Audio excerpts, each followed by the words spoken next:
hold on. There we go. OBS was lagging for a moment. Hello everybody, and welcome back to Odyssey of the Dragonlords. In the last session, the party of the Dawnbringers, have just finished their business in the Island of Fire, or Fire Island. A island inhabited by various tribes of lizard folk that were devout followers of a being that they referred to as the Nameless God. But through the party's actions, not just in ridding the island of a traitor to their kind, but also in uncovering the name of the being that they were devout to, they managed to figure out that this is indeed a Titan, one of Sidon's and Lutheria's siblings that were defeated when they rose to power. Sharing her name with the local queen of the lizard folk, Queen Vita, the name of the Titan being Calcia. The party had an agreement with Queen Vita that she would spread the name of Calcia, the entrapped Titan in the volcano, to the rest of the lizard folk island. This, among other things, was a way of thanking the party for their assistance in ridding the lizard folk of the traitor. The party then proceeded to leave the island and embark to their next destination, the island of Themis, the homeland of the Amazon warriors. The party, were expecting great opposition here, because if the words of Moxia, the Lady of Coins, are to be believed, the Amazons are being slowly corrupted from within by none other than her sisters. They are being turned towards the ways of the cult of Lutheria, and they are being radicalized to effectively rise against anyone who disagrees with them. However, the party, being steadfast in their beliefs, they believe there could be an alternative to dealing with Moxia's sisters. Whether that alternative entails locking them up for life or a fate worse than death, that is left to be decided. For now, however, we come in right as the party is trying to get their plan of action together, as they are thinking of what to do in the island of Themis. Give me one moment while I move you guys to the island map, because you would be a couple of miles away from the shore at this point. And I need to switch to the... That's what he said, sacrificial. God damn it. I don't know why he asked for sacrificial. God damn it. Alright, we're sacrificing Derek. Let's go. No, we're not. Listen, it's a running theme with my Twitch stream of this game. It's always about Derek. You will have your chance of ridding yourself of Derek in this island, I guess. If that is what you desire, question mark. Obviously it's also a matter of if the Amazons would take in Derek, which I'm not gonna comment on it any more than needed. But you guys, you see ahead of you, a couple of miles away, the island of Themis. For those who may need a refresher as to how this looks like, it's basically kind of more like a savanna-esque environment where animals such as giraffes, rhinoceri, antelopes, are roaming, that are visible even from a great distance. Or at least, through the assistance of telescopes. What's it called? You...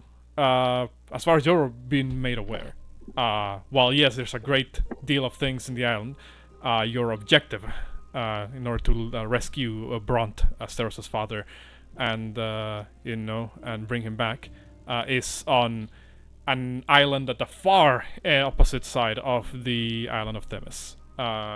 A annexed island of sorts that, according to Moxia, was once a temple, but could have been turned into something else in her absence. So, What do you guys do as you are, looking at the island from a distance? What do you guys discuss or say? Just for point of information, where are we on this map? Technically, where Moxia is? You would be a bit closer to the shore than where I placed Moxia at, but still, you believe at fair distance away that you wouldn't be immediately spotted by passing ships from the Amazons. But we're still technically like in this area. Yeah, you're kind of like island. around this general area nearby the lagoon, so Okay, got it. So when you say across the island, are you meaning like over here or like over kinda here? Basically like across the island. Okay. I forgot, how many people can fit on one boat? 8 medium-sized creatures can fit on a single boat. But depending on how much those medium-sized creatures weigh, I'll determine if it is less or more. So, would we all be? So we could all probably fit on one A boat, single boat, depending if you decide to bring somebody along or not. Yeah. Though, if Moxia's words are to be believed, again, you believe the Amazons don't have the highest opinion of the male, demographic. So which is why I would suggest that the other everybody except Cass go invisible. Maybe have bow What if- stick a little what if- far. Oh, sorry. I was gonna say, what if we had Heliope join us because she seems pretty intelligent. Maybe she could be like some kind of a help in negotiations. That too. I'm gonna look at Moxie and I'll be like, Moxie, are your sisters very proficient in finding those who are invisible and hiding, as well as the Amazons? she will look at you and say, well, my sisters and I have a knack for disguises, to put it one way. They are probably a bit more proficient in finding them than the average populace of the island. That's out of that question, guys. If you have an idea in mind, it would probably get you past most of the inhabitants.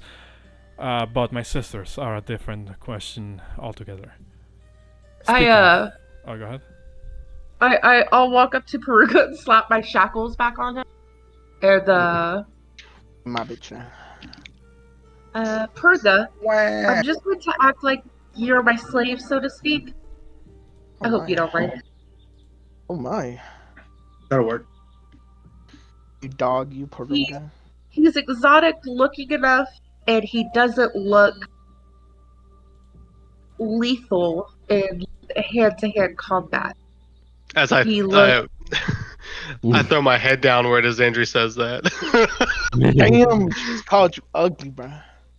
I suppose Dragonborn are not quite a common sight in Thalia in general, so perhaps that could work. Alright, big boys, you two, put the cuffs on, come on. I got a girl who's to watch you. Are your robes magical for you in any specific way?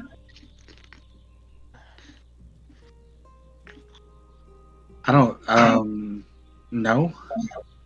They don't give you, like, any durability? I'm essentially asking if they have anything to do with your armor.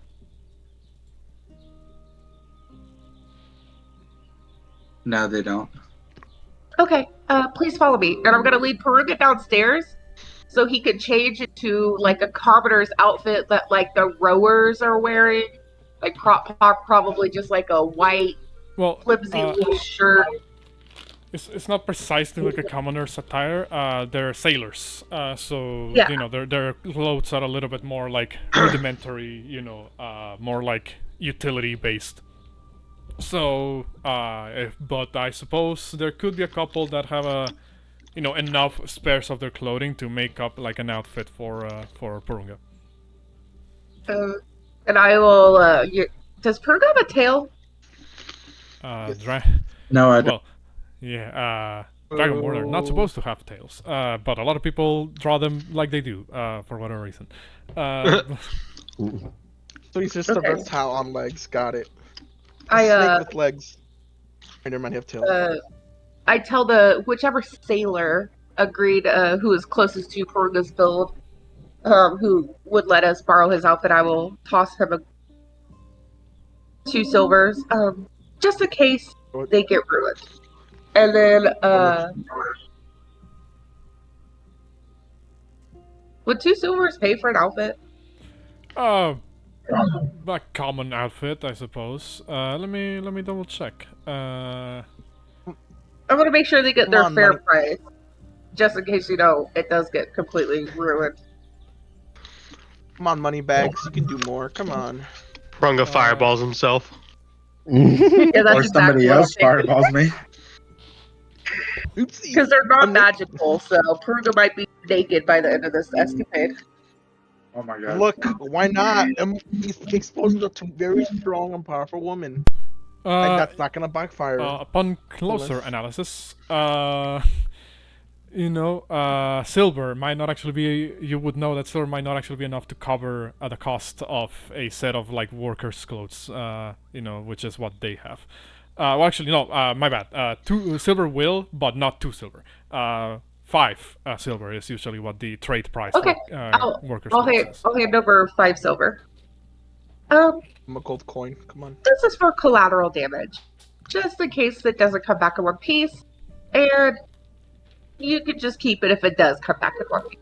And then, I will go and find like some charcoal or some loose wood that's not like attached to anything, and I'll burn it, and I'll kind of like hit markings on Puruga's face maybe a little bit, kind of make him look a little scrunched up and dirty. I will I'm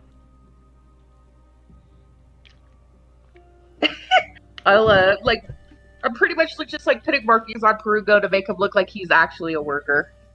Dirtying up his hands a little bit, making sure it gets under his fingernails, putting a little bit kind of smudges here and there on his shirt, maybe his pants around the knees. Well, I think that looks good to me. The only flaw in this costume is that Porunga has noodle arms, and therefore may not look like the average worker, if that's what you're trying to pass him off at. But otherwise, the outfit fits him like a glove. No, I'm just trying to pass him off as just like a common slave that might do things like carry my backpack or Fetch the water. fetch my water, start the fire. Not like do anything super hard physical labor. So more like a servant. Yeah, more like my servant, my exotic servant. A manservant, if you would. What's it called? So for the most part, the outfit seems to I shove some pillows in him, make him look voluptuous. I'm just joking. Oh my god. It deserves a huh? Oh, I got you. Hold up. All right. Yeah. I guess. What we could do. Actually, no. Never mind. There will be no check involved. What's it called? You believe this could easily pass. This could easily pass for a good custom. What's it called? The rest of you guys. Do you guys have anything in mind to make your journey easier? I have an idea. I will also run with these two, okay? I will have Moxia, okay? Have 2 of the biggest guys chained up because she's technically a sister of the leading Amazonians. Correct? Am I not wrong? Yeah, she said that very clearly. Yes. Yes. So I believe the 2 strongest men on the boat can be their quote-unquote slaves to Moxia. Because she is very powerful, and if she comes into the city, or whichever is with 2 very strong-looking strapped men, it might give her more respect. Because she was gone for a while, and she came back with, out of nowhere, two very strong dudes, and I go with Heliop, whatever her name is. Moxia On would spirit.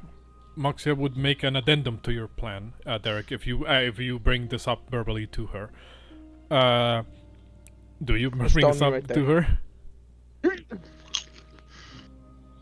Yes. I prepare to close my eyes while saying that, of course. She says, I'm not going in as myself, because, as you can imagine, if an exile like me shows up unannounced, it'll cause quite a bit of a stir. But I have my own means of hiding my identity. She says, as you notice, she reaches into her own bag, that you presume is some form of bag of holding, and pulls out what appears to be this sort of like silver headpiece of sorts that looks kind of like it was originally like one of those sort of like Roman, like centurion helmet. Well, not centurion, not Roman, Spartan helmets, but it was cut down to resemble more kind of like a headband with a couple of things on prongs on the side. What's it called? And you see as she kind of takes off her hood for a couple of seconds, her eyes remaining closed so as to not accidentally petrify somebody. And she slides the headpiece onto herself, with the snakes kind of wriggling around it so they don't get like stuck. And you see as she kind of taps the headband, and a veil of magic begins to cover her. As she now, a bit too big of a token, but that's basically how she looks like now. God damn it. Since Moxia turned down Derek's plan, I look at her and I say, "Hey, is there any? What would you suggest for my big, loud male ass as well as Drak? How do we get onto this island without causing an absolute shitstorm?"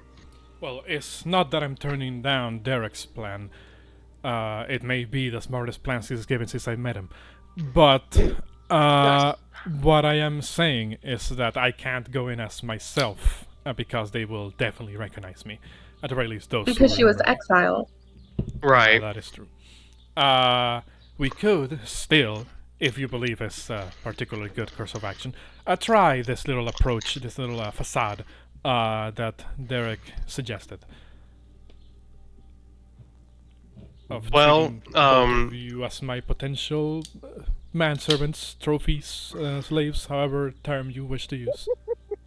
I'm never keen on taking Derek's ideas, but I don't really see a much better option. How? I guess if we're going in, I'm gonna need my weapon, but I don't believe a slave will be allowed to carry a weapon unless you have a good idea of how to explain that.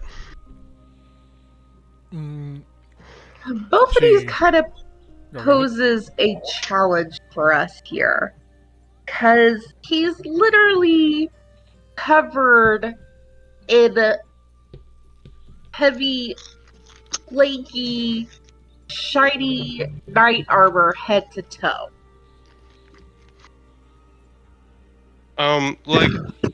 Maybe we could do more of a bodyguard. Not that I would be opposed to being a slave, but that's beside the point.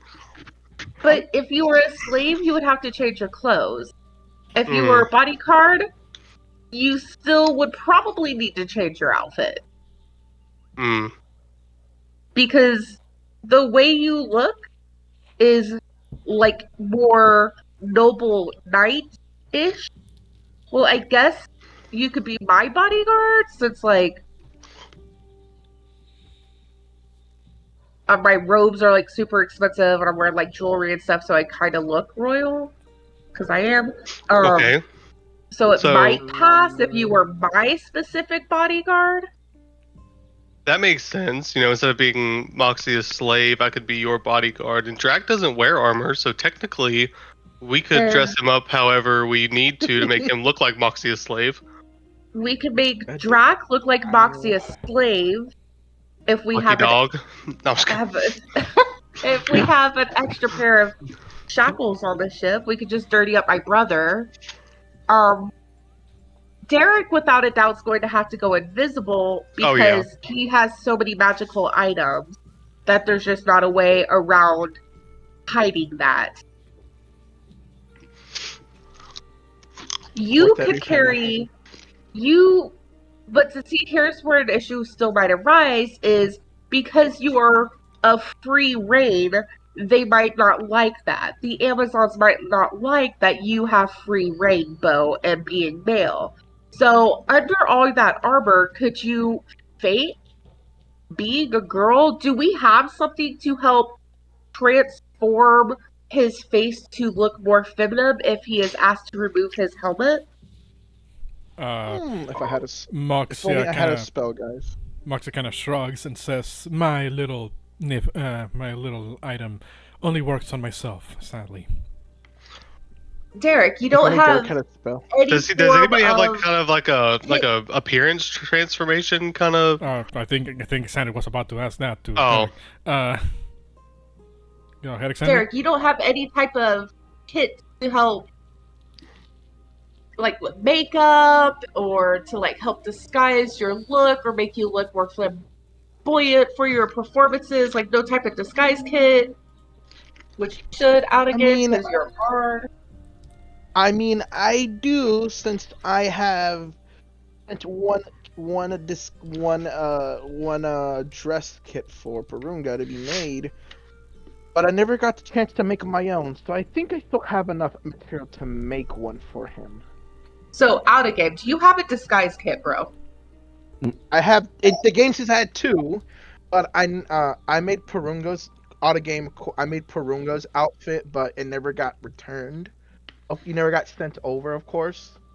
Porunga still got his pirate hat and everything else, but I never got to make mine. So technically, I do have one disguise Well, kit. we could just Okay, buy I you have- another disguise kit later. I have man, I have 5 of them. What am I doing? I have 5 of them. Wait, you have 5? Yeah, I can do it. Why aren't we using I have those? 5. I have 5 disguise kits. Yes, I says 5. Okay. My bad, guys. My bad. All right. I got this. I'll be back in. I'll be back in 20 minutes, and I'm going to hand the same charcoal block that I had over to my brother, and I'm like, dirty yourself up a little bit, Okay. and go find some shackles. And I'm gonna drag Bo down below to the washroom. I look back at the group as Xandri drags me away, and I say, "I would have rather been the slave." I mean, it's not too late. You could actually just not go onto the island with your armor. No, I need that. Okay, well, today you are Bouxfhades.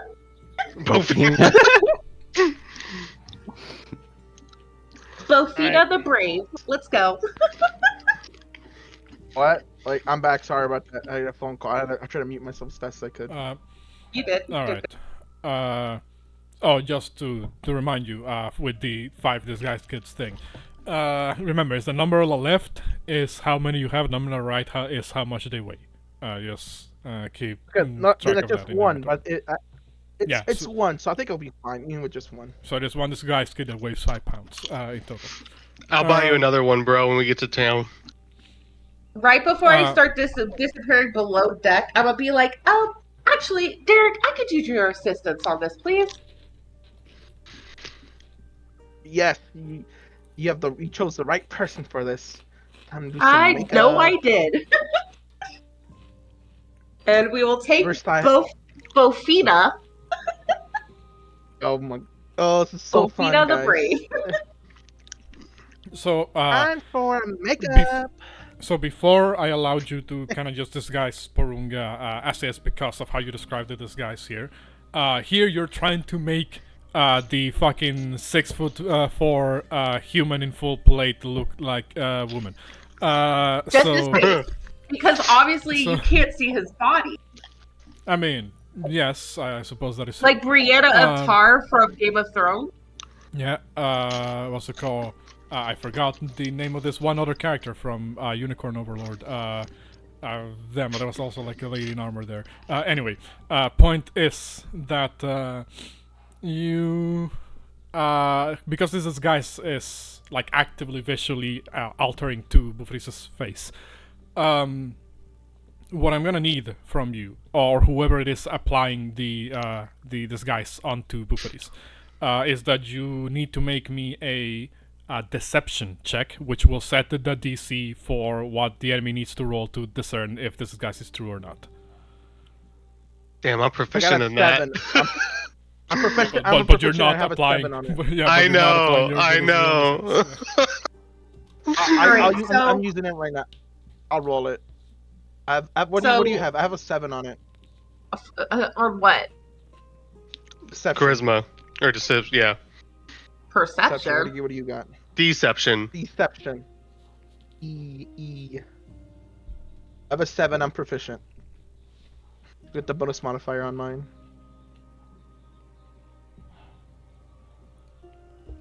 So whoever it is that is applying the disguise, I think she's also a 7. So if you're saying deception, DE, it would be you. Oh, you're 'cause I at have 1. a 1. But does he get to Oh roll it my at God. advantage because I'm helping him? are you? Well, are you? Here's what we could do. What Because I'm a would- girl and I put makeup on all the time, mean, so I yes, was going to wash Bo's face Well, and. I mean, not to expose anybody, but I know girls who don't put makeup on all the time. What's And it then I was called? gonna pluck his eyebrows. Oh god. So describe to me how is it you're assisting, and we'll see if I'll grant Derek the advantage here. All right, Yep, so close. So as Derek is getting all the makeups ready to like start disguising him, and he's like probably digging through his kit and getting it all laid out, kind of like if you're at a really good salon. I'm like going in and like doing fine hair details and plucking his eyebrows so they're not super pale and bushy. And I'm like, sorry, Bo, it'll all just grow back. And I'm just giving him a nice little clean shave, and I'm just scrubbing his face down. And I'll be like, we need to try and find kind of maybe a paler skin tone to put down as his foundation. And then I think his lips would look really nice if they were like a matte mauve color. He does have really nice eyes. And then if you have maybe some if you have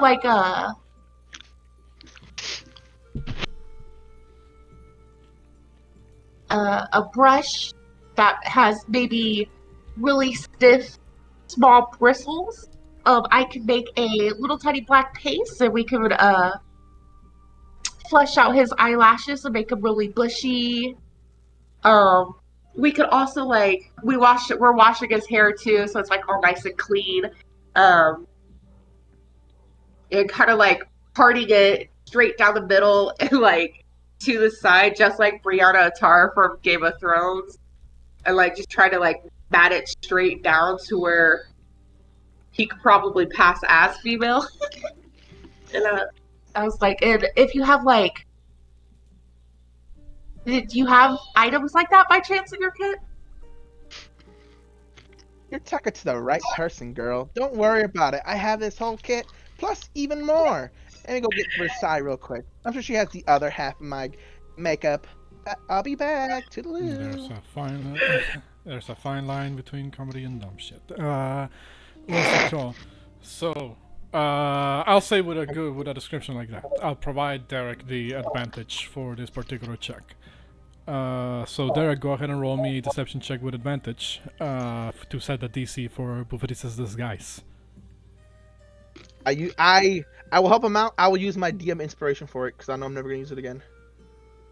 You're probably never gonna get one again. But let me see. It's fine with me. Again, I was never gonna use it anyway. For what? Really? For what? I'm helping him out, so I'm literally sacrificing my life for this. So he better be happy about it. I'm using mine. There it is. What's it called? If I'm never gonna get one. That's fine with me. I was trying to find the background music for the Honeybee Inn from Final Fantasy Remake, but I couldn't find it. So here's what's gonna happen instead. What's it called? You guys So Derek, Alexandri, you guys team up in this process of providing Bouxfhades with a suitable enough disguise to pass, as a member of the opposite sex in the island of Themis. You, realize, if you really pay attention to it, there could be some imperfections, with a 15, but you believe the average, person might not actually be able to pick up on them. Bouxfhades is now a bit more dolled up, so to speak. He's been made so that his otherwise rugged face is not nearly as. He has been put through a process, mostly helped by the fact that you have some rather knowledgeable hands at play here to provide his transformation, quote unquote. With that, however, Bouxfhades, if you were to look at a mirror, you'll be hard pressed to recognize yourself. At the very least at first glance. But you believe this could work, maybe. Alright, now, remember, Bo. We could still call you Bo, but your new name is Bofina the Brave from Astoria, okay? Try your hardest to never speak. And if you absolutely have to speak, do your best to sound feminine.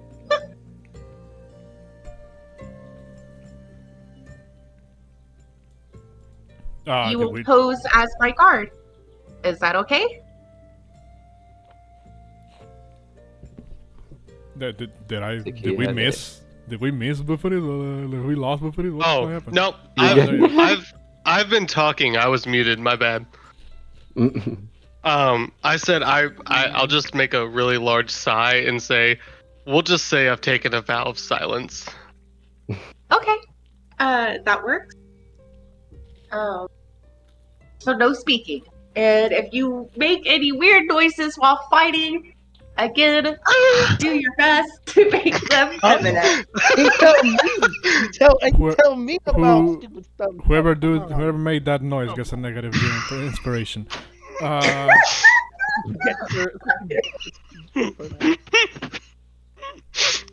Please did it. I knew it. It's not like my character was getting monetized anyway, but it is this type of things that make it harder for it to be. What's it called? That and using the word slave a lot this session. But what's it called? Unemployed servant. The term you were looking for is indentured servant. That's what I was looking for. What's it called? But yes, you believe you've done your best with both Porunga and Bouxfhades. Drakgar, you just said that he doesn't even wear armor or anything like that, so the only thing you need to worry about him is putting him in chains and maybe depriving him from his weapons for the time being. So, brother, you could only take one weapon. What weapon is it going to be? Is my great axe? My great axe is probably too big. Okay. Well, no, you can. Oh, go ahead. Sorry, I didn't mean to interrupt. Oh, I thought he said he wanted to take his great axe. My bad. Did I mishear? Oh, I do, but I'm not sure if it would be. You could pass it off, or yeah, if I can, I want to bring that. Okay. So you want to take your great axe? Yes. Okay. Just, and then, Bo, what weapon are you taking? I will bring my greatsword +1. Okay. Will you strap my brother's axe to your back? Because I assume, is your sword on your hip or your back? Well, it's a greatsword, so I wouldn't. Am I capable of carrying a greatsword on my hip? I feel like it would have to go on my back. Yeah, you have giant strength, bro. I mean, well, no, it's less about giant strength and more encumbrance. If not sure if you ever tried to draw a sword from your hip, but already longswords have a hard time going out of the sheath. So yeah, a great sword is usually carried in the back. Well, I guess per diem, would it be possible to carry 2 weapons on my back? Yes, absolutely. They'll be just kind of like cross segment, on your back. Then that's what I'll do. I'll carry his great sword or great axe on my back with my great sword +1. Did I say that right? You know what I mean. I'll carry them both crossed on my back. Okay. Any other measurements, or measures rather, you guys are taking to sell the idea?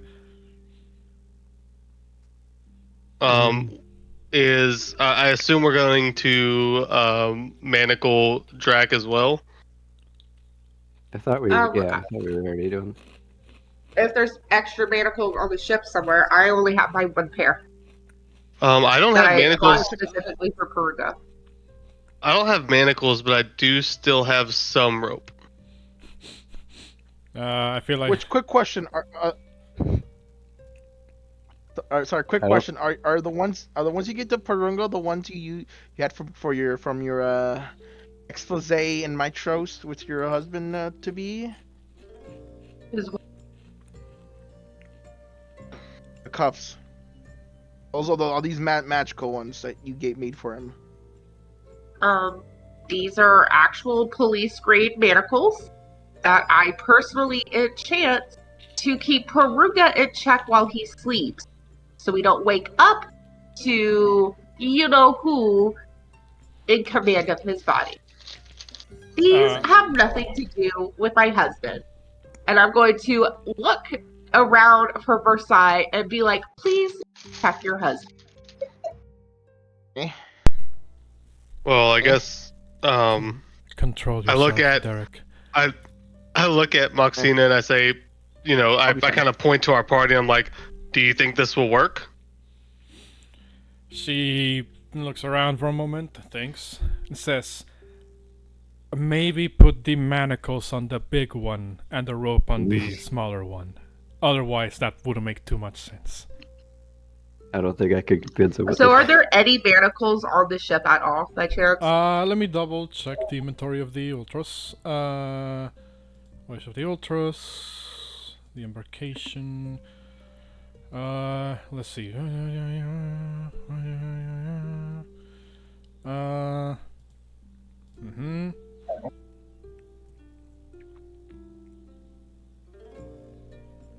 Alright.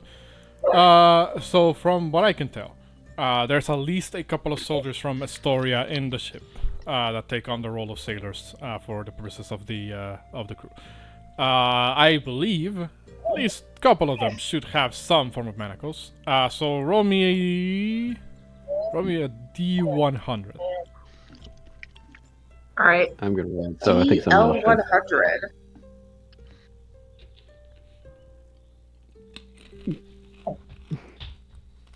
Roll D100.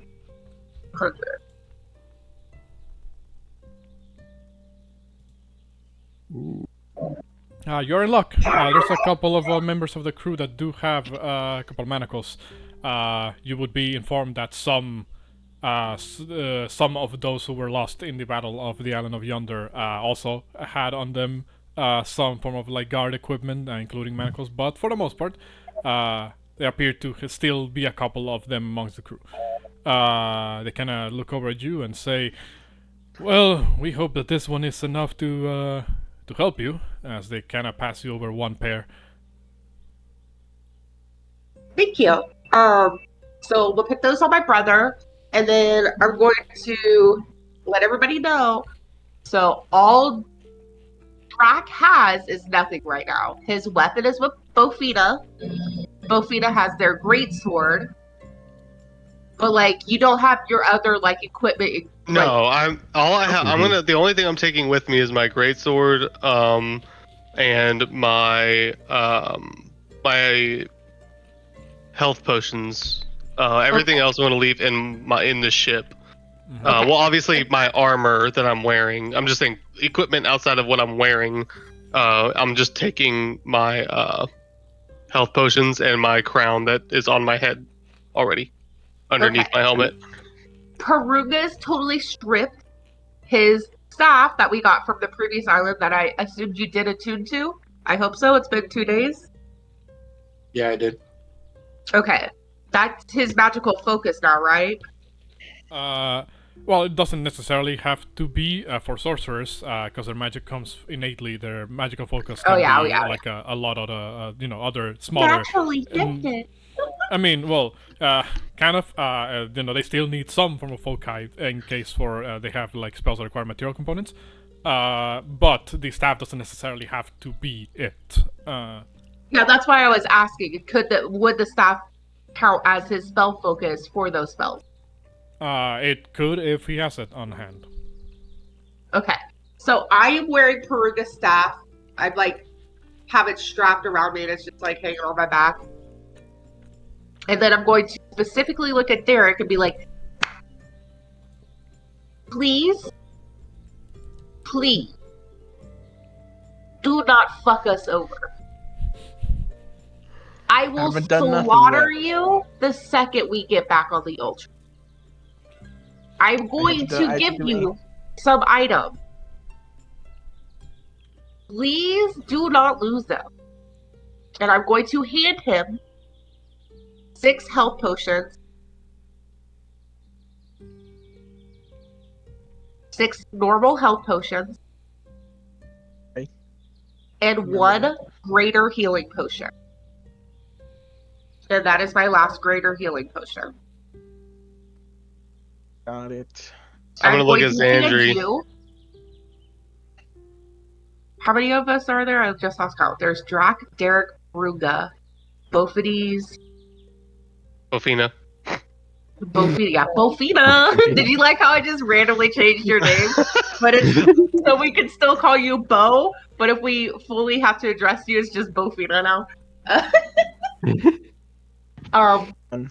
6. Are we gonna bring Heliope or no? 8. That's why I thought. Hand him 10 healer's kit. Or 10 bandages. It's not full kit. 10 bandages from inside the healer's kit. And bandies, got it. Hold on, I gotta subtract all of this from Wizzy's list. Wizzy will be staying with Lizzie? here. Oh, never mind. Wizzy staying here.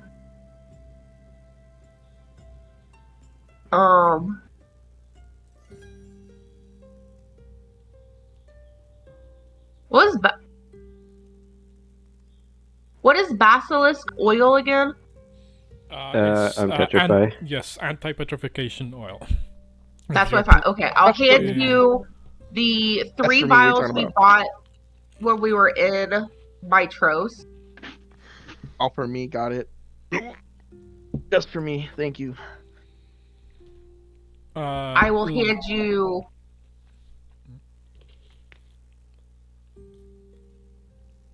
Go ahead. I will hand you.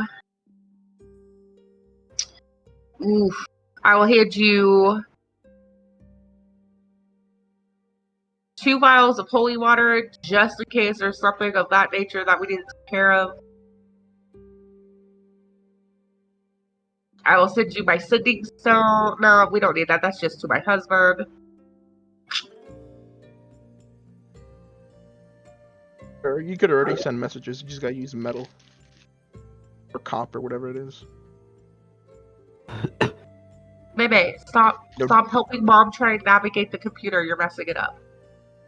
What'll stop dying? No. I will hand you the hoo. I almost wanted to vomit saying that. Okay. I will hand you one of my dad's wine bottles and the Horn of Balmetria. Oh God. Oh no. Are you sure you want to do that? Come to Daddy Horn. Are you sure you want to give him the horn? It's the only way we can get these items onto the island in case to use them. Look, and to be fair, I will give him credit. He has been helpful so far, so maybe he will continue this trend. I think he will be okay as long as he stays invisible.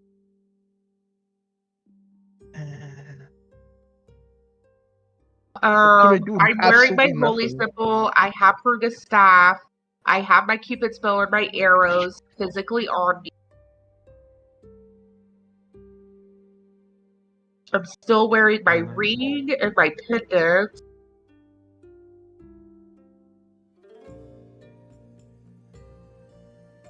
What are all of my attuned items?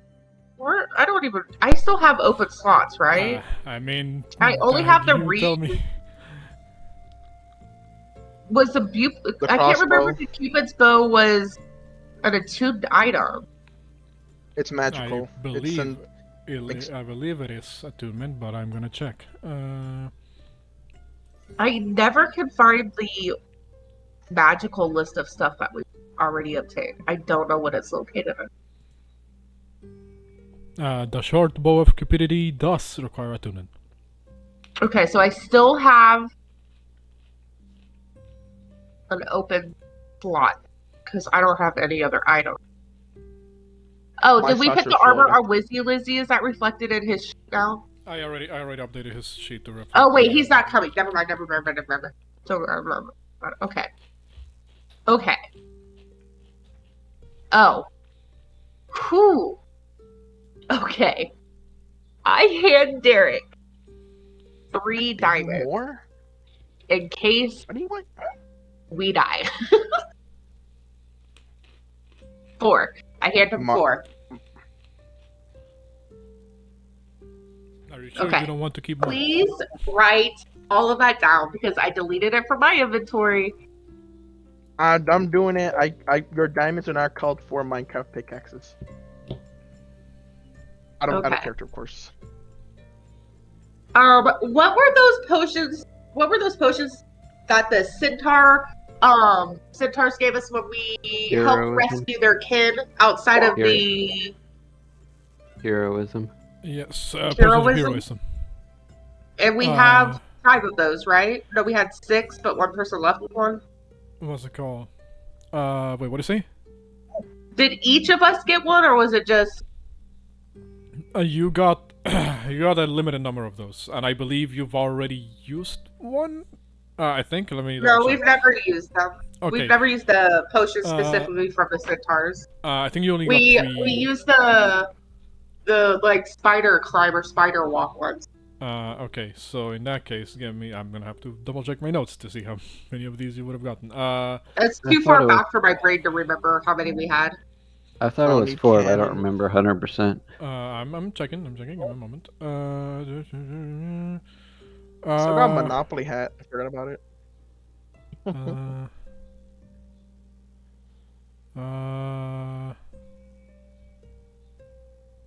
Let me give 1 second. Oh, my notes say 3. Yes. I can't fucking find this once. Yeah, 3 potions of heroism. You were given. Now, the name is misleading. Don't confuse this with the heroism spell. Potions of heroism. They give you temporary hit points, but they effectively constitute as the bless spell. So 1d4 to saving throws, 1d4 to attacks. Okay, and then how many of those did we have? 3. Okay, but they are essentially the same as the spell, but the spells don't stack, correct? Yes, no. A creature cannot benefit from multiple stacks of the same spell. Okay. But so at the beginning of each of their turns, they gain back those 3 or 4 temporary hit points. I'm reading how the potions of heroism work. Oh, my bad. Heroism. No, not the spell heroism. Potions of heroism. No,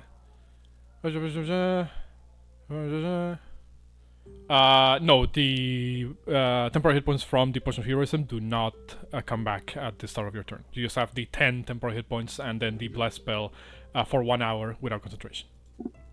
Okay. I will give him my potion, and then I know Drac had one, so I would suggest Drac to give him the other. And I, honest to God, don't remember who had the third, so we're just going with we have 2. Porunga has it. One. I have one. So, okay. Because I can't remember who was enjoying the centaurs the most. I know it was me and my brother, but I just don't remember who the other person was. I have the other spell. I have the other potion. Okay, well then give it to Derek. He is essentially our Sure. invisible backpack. Cool. Yeah, Alright, I'll hand it over. I will hesitantly do the same. Yeah, give me your shit. So, I'm not so gonna what? trust All three or just two? Or just two of them? To All make three. Sure. So that way I Okay, don't have so to waste this spell. 3 Uh, hero what's it called? times- I'm not sure if the handout showed up when I made it appear, or did I make it appear? And I'm just stupid. No, I'm just I stupid. didn't get any pop-up. Yeah, hold on. In that case, here we go. What's it? That is how the potion of heroism works. Just make sure to note that down. But yes. What's it called? I guess now to address the elephant in the room. How is Derek intending to get across the island of Themis with the rest of his party? Can she fly? No, that said Derek. How is Derek intending to get through the island? He's going invisible. Well, yes, but invisibility only lasts for a certain amount of time. But Porunga also has a visibility. Sorry, you just accounts. So you're basically the plan is basically just constantly recast invisibility. Is that correct? Yeah, so once an hour, just unless we're like in dense places where he could just hide. Yeah, we would probably have to constantly cast. Okay. In that case, well, we'll see how that works out. As you guys kind of like, seem to be getting your plan together, Moxia will just quickly explain. Few things to note. The island is, well, yes, home to the Amazons, but they don't have, or at the very least, last I checked, they don't have what you would associate to be a traditional city, like how it is in Astoria or Mitros. Instead, they are at a constant war game with each other.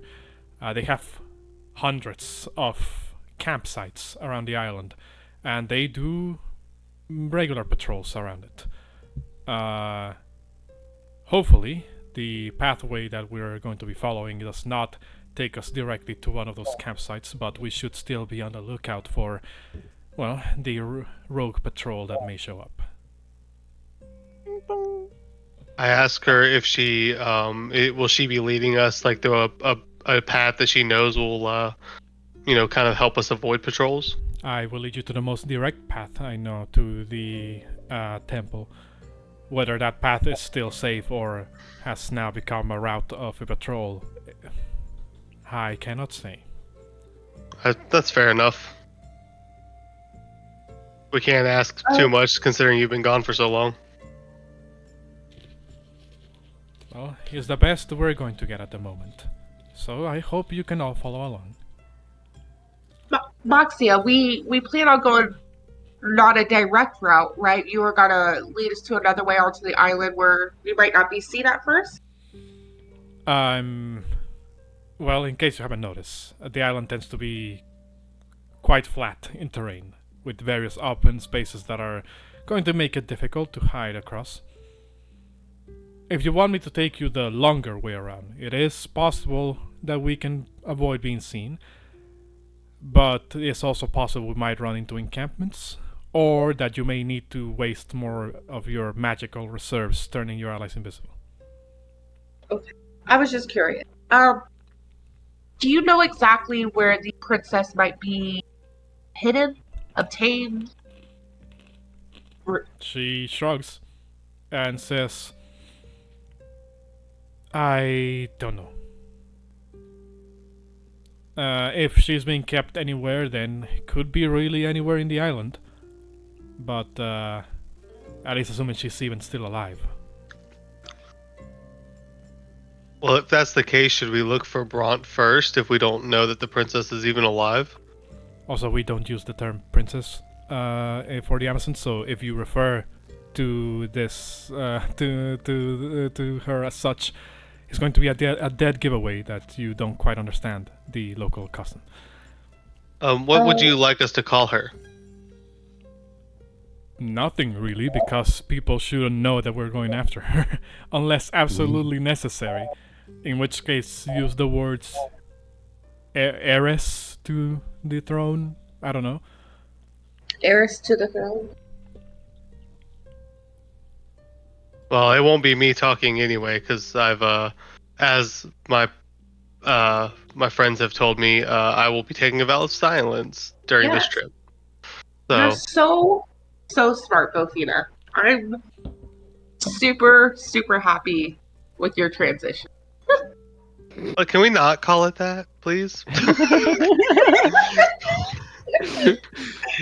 But you look like Brianna of Tar. I just I kind worked of, hard on your makeup, buddy.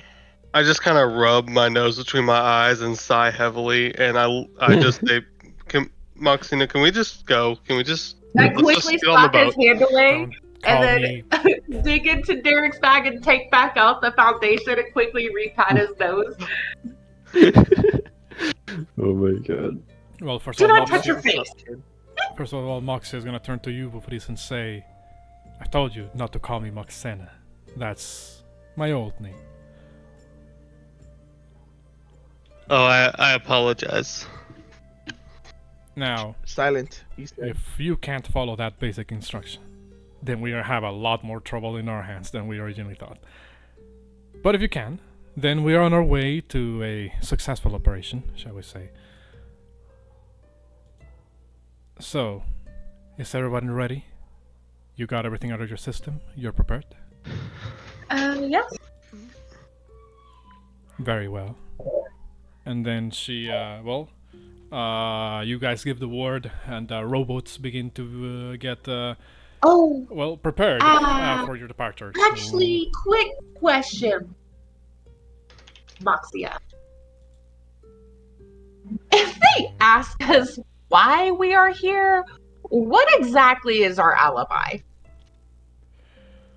Well, considering that we've gone through the effort of making this whole charade, she kind of gestures at Bouxfhades and Drakgar and Porunga.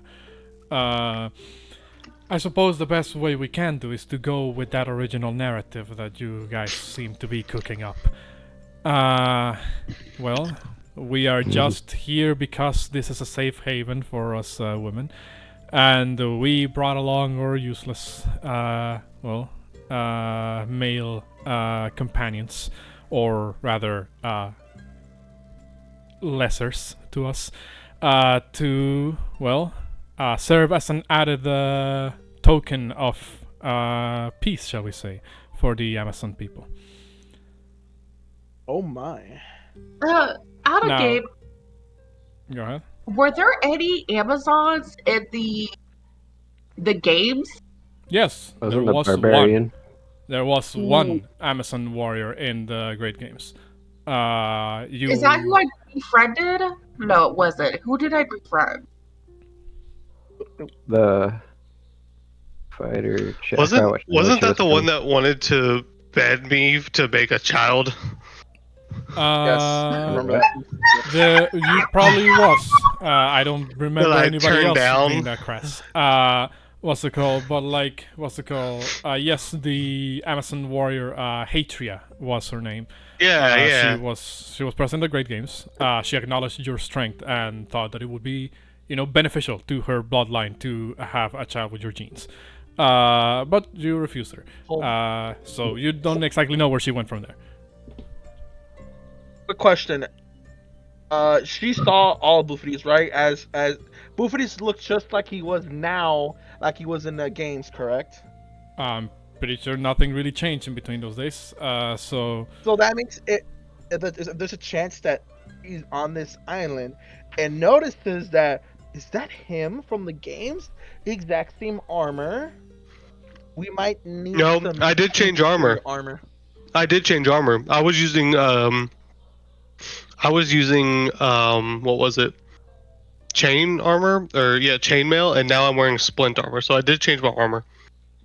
Oh, there is changes to your armor, correct? Then just to make sure. mean, there's still a slight possibility she might see you. Yeah, assuming she's even in the island to begin with. But it is what it is. Yeah, But he does I'm have a just saying helmet this now. 'cause it's, Yeah, I do have a Oh, you were helmet that right. obscures me. So Mm-hmm. unless she's like, oh, I like that armor. It feels like I've seen it before. I just don't want it to that happen. That's why. well, no, I have You different never- armor now, so she shouldn't do that. Okay. All right, So, just saying. All right, then. basically, we're here to extend some kind of an alliance to the Amazons after seeing them and how they perform maybe at the tournament. We could potentially use that cover story, yes.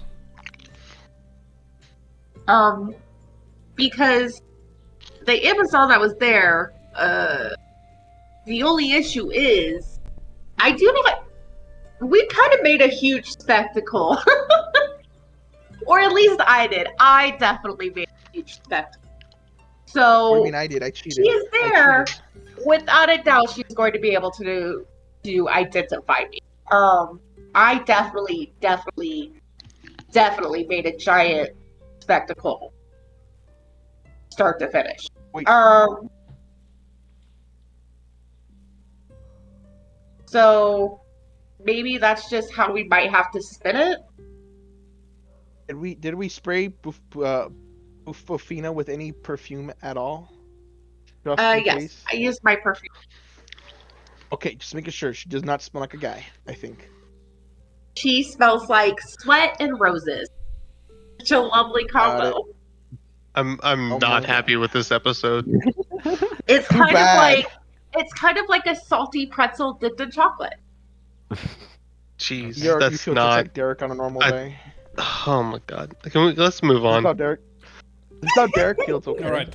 Hey, You guys hop on the robots. Are you? Well, I'll ask this again just to make sure I got this correctly. You are bringing along Heliope or not? that's what I thought. We So I would be chained to her or something like that. I think we should. do we have enough room for or I on the get boat still? Or, each boat fits 8 medium-sized humanoids. So, okay, yeah. Be small. 1, 2. like counting Moxia amongst your crew, that will put you at 7 people total. So you guys could just go in a singular boat if you wish. And an empty Again, slot I'll bring up the invisible. point one more time. Do we want to bring Heliope, since she is a female and she could be useful? It could be What helpful, type of but expression is that? Can Heliope cast invisibility spells? Do you ask her? Yeah. Heliope! She will look at you and say, yes. Do you have spells that might be useful in staying invisible? I may have one. I didn't have it prepared back in the Island of Fire, but I reviewed my study notes, and I believe I may have the ability to do so.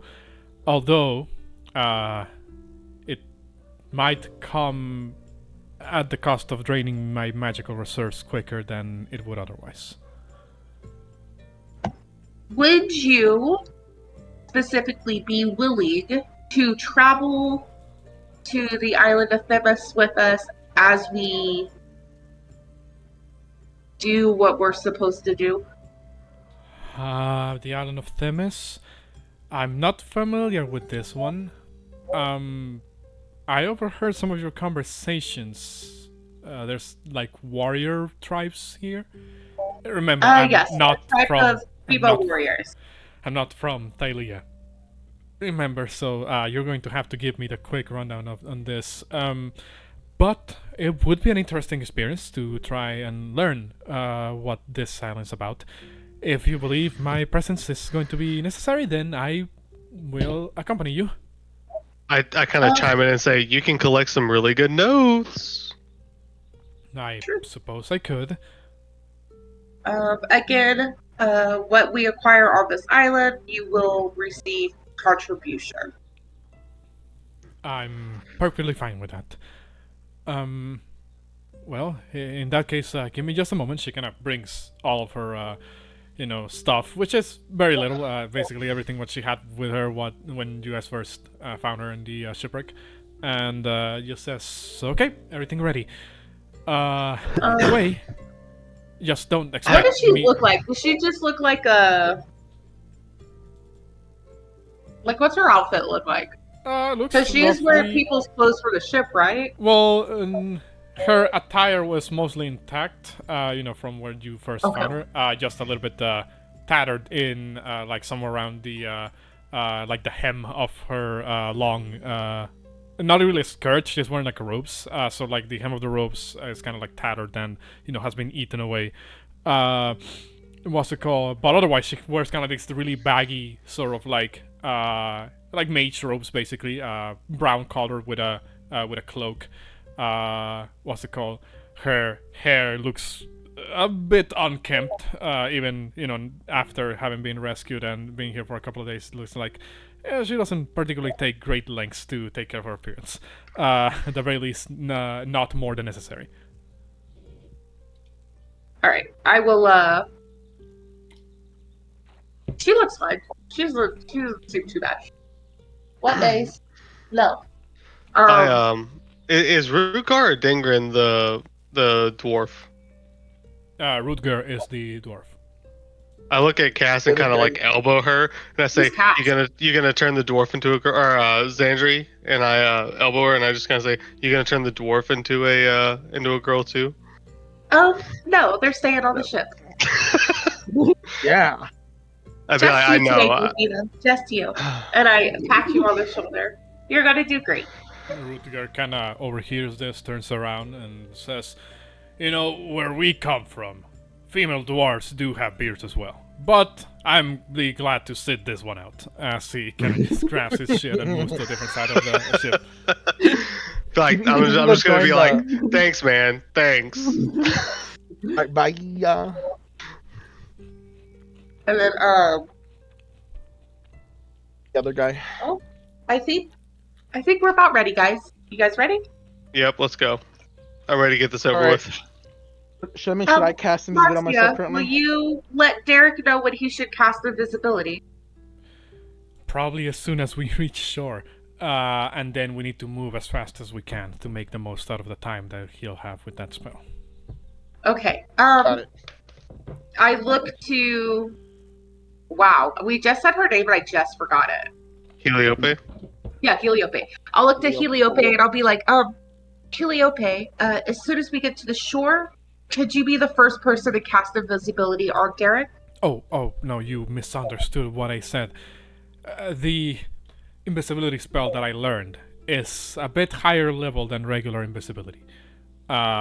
Which means that it lasts for less time than regular invisibility would. So I would suggest we save this one unless it's absolutely necessary. Okay, I Secret gotcha. weapon, got it. Okay, I got you. Okay, then I'll look at Porunga and be like, Porunga, I do apologize. Would you be the first to cast invisibility on him once we hit the island? Sure. That way, in case he gets separated, he has his for emergency. Oh boy. Derek, you are to walk behind us at all times.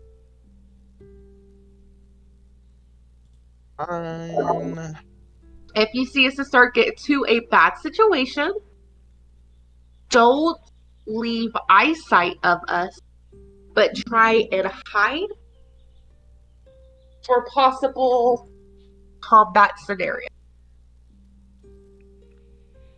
So, I'm. And you need to Any stay other near me so that way I action? can cast the invisibility on you. I'll hand you back your staff so you can cast it on. Or the staff, your staff is literally on my back.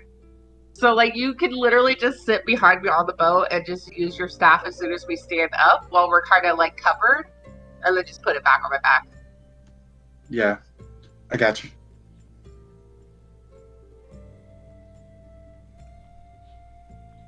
Okay. Well, let's go, I Uh, guess. So you guys, grab the robots and begin to row your way over to the island of Themis. Are you guys still hearing me? Or Yes. Yeah. Oh, okay. I just want to make sure. What's it called? Your approach is uneventful. The waters around the island of Themis are mostly calm, though there is noticeable like fauna, sea life around the shores that probably make this place particularly teeming with life. If the description that I gave before of the creatures in the island isn't already convincing you of that.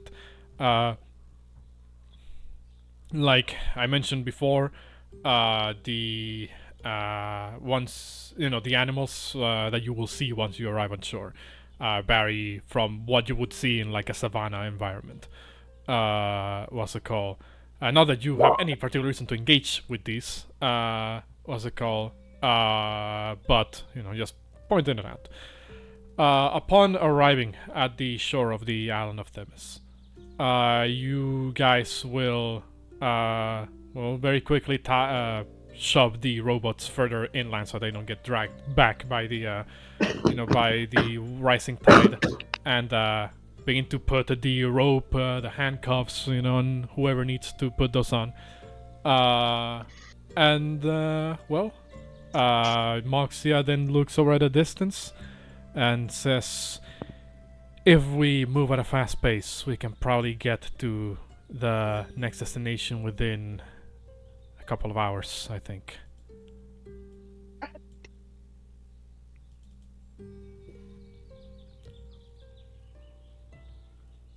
Are you all ready?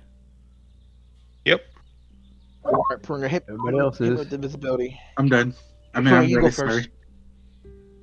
sorry. Right. So put up invisibility in the chat. I just want to make sure.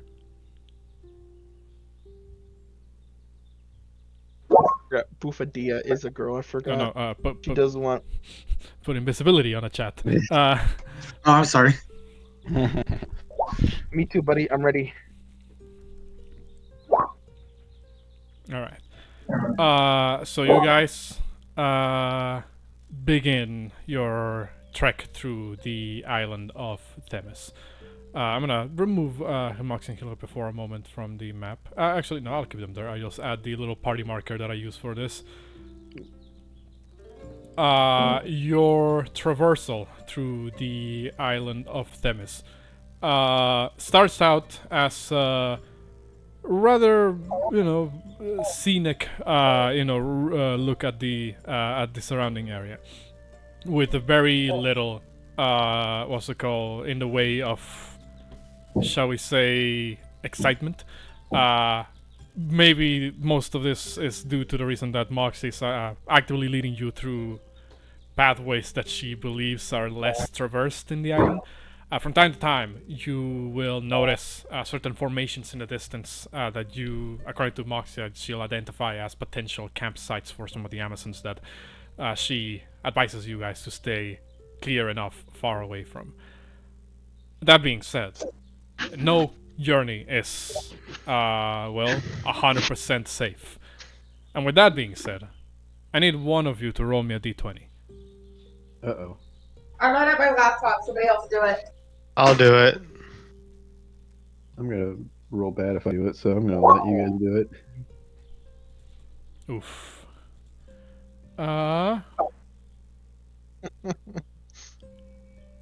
I need you, Bouxfhades, to roll me a d3. A D3? Yes. I don't even see that. How do I do that? You're gonna have to type it as a custom roll. Slash Okay. R 1d space 1d3. Forward slash or reverse slash? Forward slash. Or space D3? Yes. Okay. Well, your approach through the island of Themis, like I said, mostly starts as uneventful. But at some point, you see in an area where vegetation is a little bit more dense than others as you're traversing this segment of the land. you begin to see and hear something around. It doesn't seem like these are like Amazons. What's it called? At the very least, you don't believe so. There's a sound that you pick up amongst the in the distance, kind of like a sound of well, of some goat-like entities, perhaps. Oh no, not these guys What's it again. called? You are roughly around halfway through the island. You know, at least you believe, according to Moxie, will be around halfway through the trek to the island. What's it called? Before you move around the sort of like thick foliage of the area, and you begin to see what appears to be a group of both men and women surrounding a campfire in what you believe to be some form of a what is the Greek term for this? A bacchanal, a celebration of sorts. What's it called? Guess for now, I'll move you guys to this next map, and you guys will be coming in from the bottom left corner of the next map. Oh, it's like super zoomed in. You need to zoom out. What's it called? Just to more accurately describe what is happening. What's it called? You would see what appears to be a number of male individuals accompanied by a other significant number of female looking creatures that seem to resemble a satyr, except their bodies look a little bit more a little bit less kept. What's it called? It appears that they have like this ragged sort of like clothing. Their skin is sort of like marked with some like dirt around like the top of their foreheads and the back of their shoulders. They seem to be all being at the moment very merry, it seems. There's one of them playing wild music. There's some people that are doing some sort of like cheer, shouting. It's kind of like this sort of like party, quote unquote, happening. Some form of revelers that dance and sing while others throw dice on the ground, playing games of chance. What's it called? You see a couple of them actually come out from the from the surrounding tree line, presumably. Kind of you see some of those who are coming out of the surrounding tree line kind of adjust their clothes as if they just engage in some rather unspeakable acts. What's it called? There's roughly 6 of these of this goat women, and an almost equal number of male individuals. The male individuals have an outfit that is kind of like this long, dark robe with sort of like silver shoulder pads. I'll say most of the party, with the exception of Bouxfhades perhaps, has already seen this type of people before. Most of the party would identify the goat women as enacts.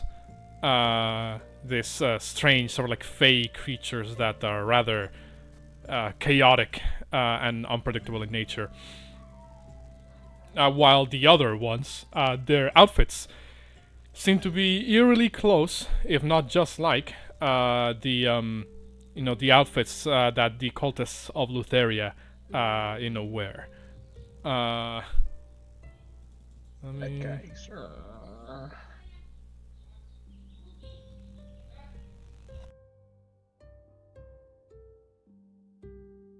So, Moxia would see the scene unfold in front of you and kind of... Oh, I forgot to put her on the map. Kind of turn back and, turn around to you guys and say, well, this is less than ideal. This pathway was not supposed to be, that active. But I guess a lot of things can change in 13 years. But they're having She fun over there. looks over at you guys and says, how do you want to do this?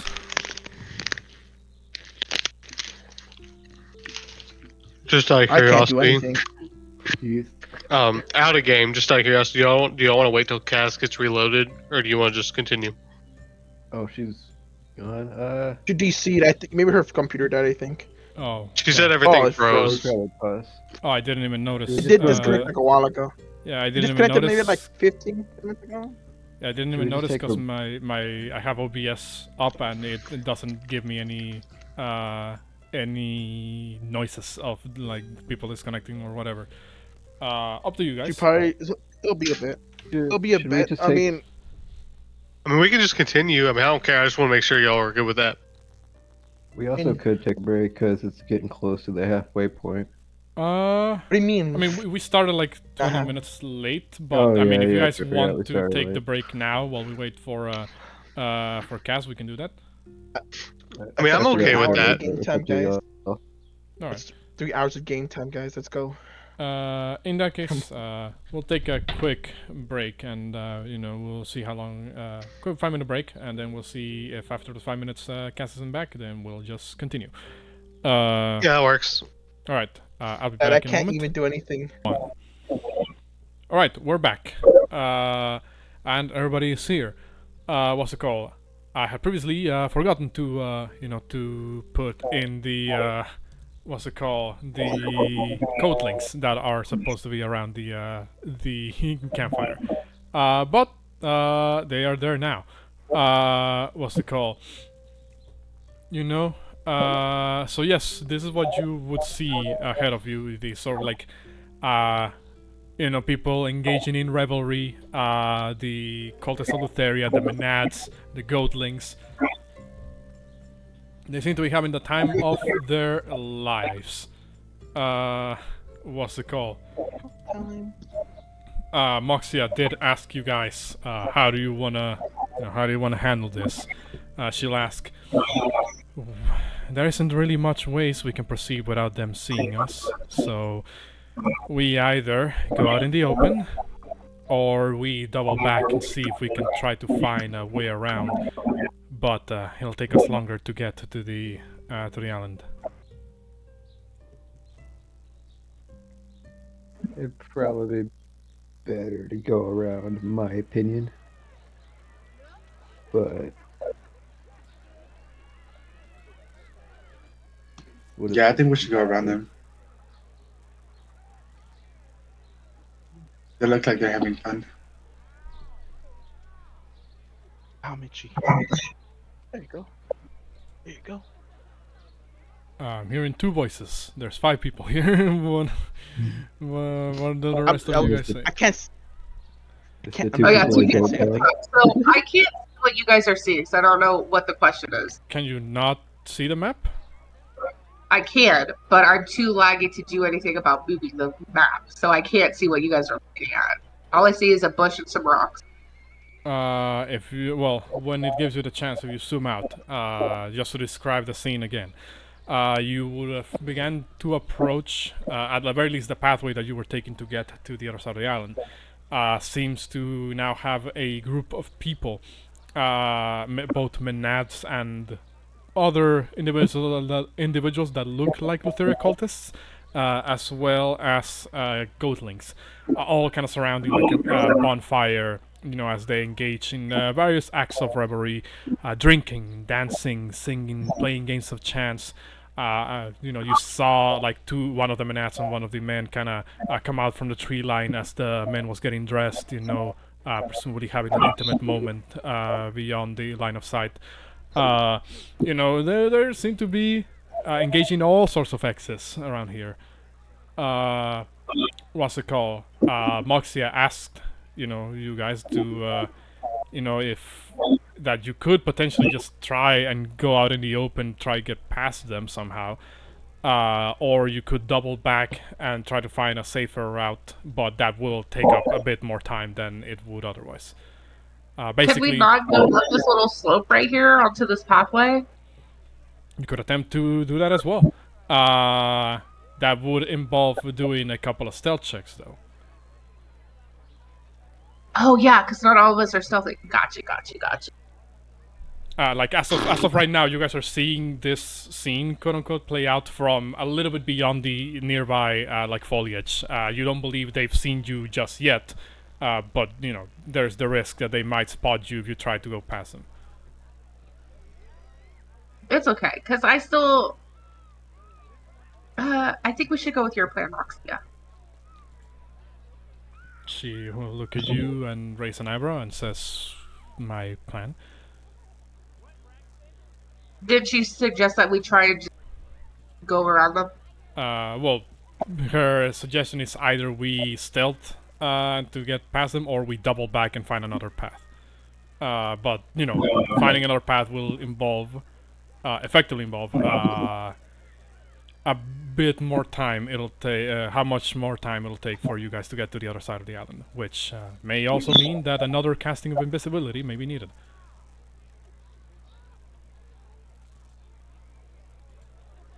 I think we should go around, but we could also try playing it off. But I think these guys know most of us, or at least the cult of Lutheria knows us.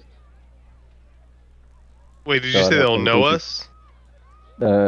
Well, we know the cult of Lutheria because we've had encounters with them. So I don't know if we can at least. I guess that was before me, though, right? Yeah, you might be able to go through, but the rest of us probably not. Hmm. Then I'll leave the decision up to y'all.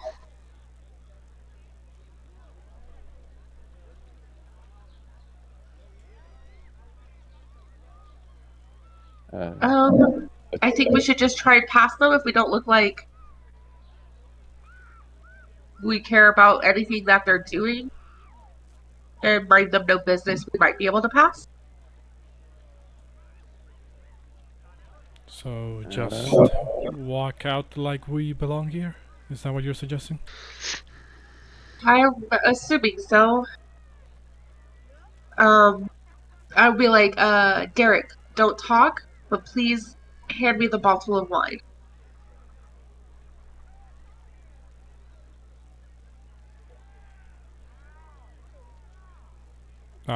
Derek said BRB moving trash. But we'll Oh, say I was he doing that. we'll say he hands you over the bottle of wine, I guess. Becomes visible once you actually touch it with your hand and exits Okay. his invisibility spell. I'm going to take off one of my ribbons that are in my hair that's helping hold my hair back in my braid. And I will just wrap it around the neck of the bottle to kind of make it look more gift-like. And I'll press the digitated to where it's nice and clean. Okay.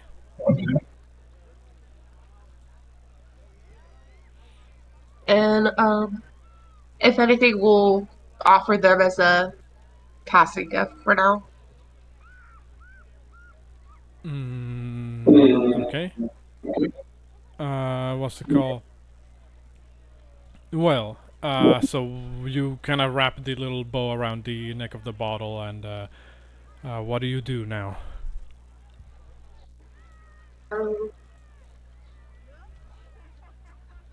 I guess we just continue on our journey as if we are here on a mission to meet the leader of the Amazon tribes. Okay. So here's what happens. When you step out, actually, how do you step out? In order to hand over the wine bottle. Well, I'm not purposely handing over the wine bottle, but if they ask, I'll hand over the wine bottle. Essentially, at the moment, I'm trying to make it look like it is a gift, not necessarily for them, though. Like, we're bringing this as a gift to the tribe people, by possible chance.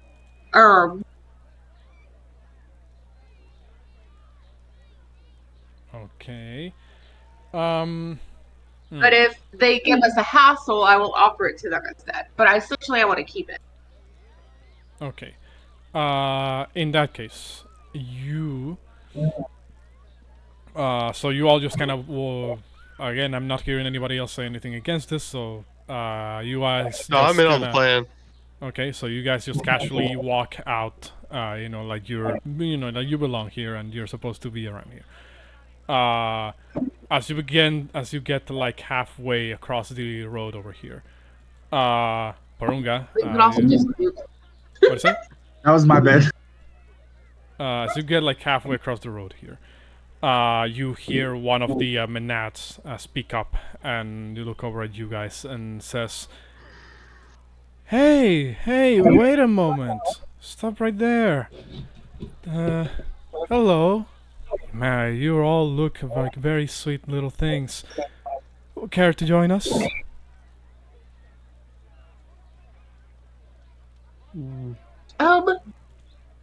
I do apologize. We are here on official business to meet up with the leaders of the Amazonian tribe. Thank you for your offer. As you're like halfway through that sentence, you hear one of the goatlings say, "Come on, don't have a stick up your ass just like that." So they kind of laugh to themselves as like they just thought they just said the funniest joke known to mankind.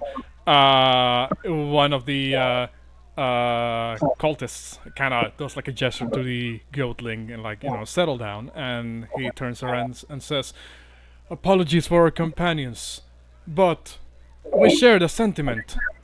It would not be, well, it would not hurt you to just take a moment to relax with us. Come on, How about this? grab one of our drinks, or perhaps play some games with us. I assure you we're all pretty good company." By the looks of it, you guys are having quite fun. Let's say this. If my meeting with the leaders of the Amazon tribe go very well, on our way back, we will gladly participate in any games and drinking that you guys are doing. One of the goatlings says, "What a wuss!" And then two of the Menats kind of stand up and begin to approach. And they're like, "Oh, you sound like such a vigilant, sweet thing. But life can't be all business. Please, come with us. It'll only be a couple of minutes. And if you don't enjoy our company, then, well, you are free to leave." This one over here, the Menat over here, below Heliope, looks over at Porunga and Drakgar, and says, "And I'm sure these sweet things are also looking quite tired. Look at them. You have them wearing rags. Oh, poor babies." She They'll be fine. kind of puts like a hand on your arm, Drakgar. I'll try to elbow and shove it off. You show her arm. No, yeah, kind of like push her away. You push her arm away, your hand away with your arm, and she kind of reels back her hand a little bit, then looks back at Sandry, at Mox and Heliope, and says, "You don't have this one very well trained, do you?" He's a new recruit. I turn around and slap the fuck out of him. Oof. How realistic you're making it look. I'm slapping the fuck out of my brother. She don't break her hand on his face. You. And then I'm gonna yank on his manacles to come down towards me. And then I'm gonna very, very menacingly say, "Act out of line again, and your rations will be revoked." Oof. And then I'm gonna turn back around to the occultist and be like, "I do apologize, but we are on a time crunch. As I said, if nothing but good news comes of us on this island on our way out, We will gladly participate in any drinking games and fun with you guys.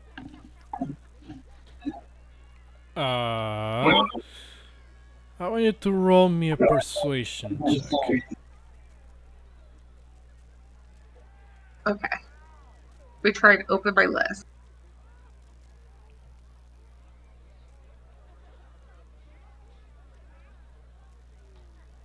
Doo, doo, doo. My brother will be fine. It's okay, guys.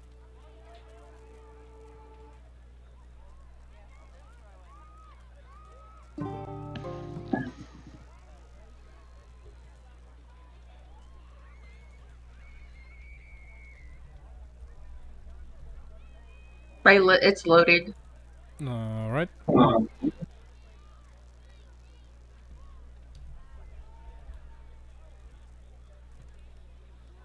If it's not loading fast enough, do you remember what your modifier for persuasion is? Okay, what am I rolling? Persuasion.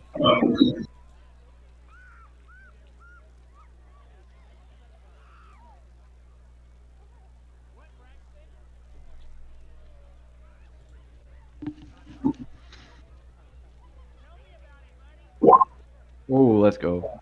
20.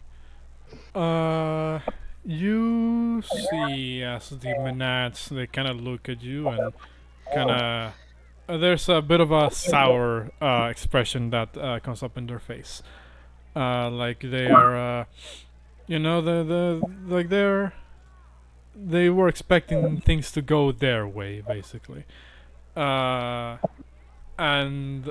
one of them kind of, with like this pouty sort of like expression, just goes, "Oh well, there's no fixing boredom, is there?" As she kind of very quickly loses interest in this conversation and begins to walk back.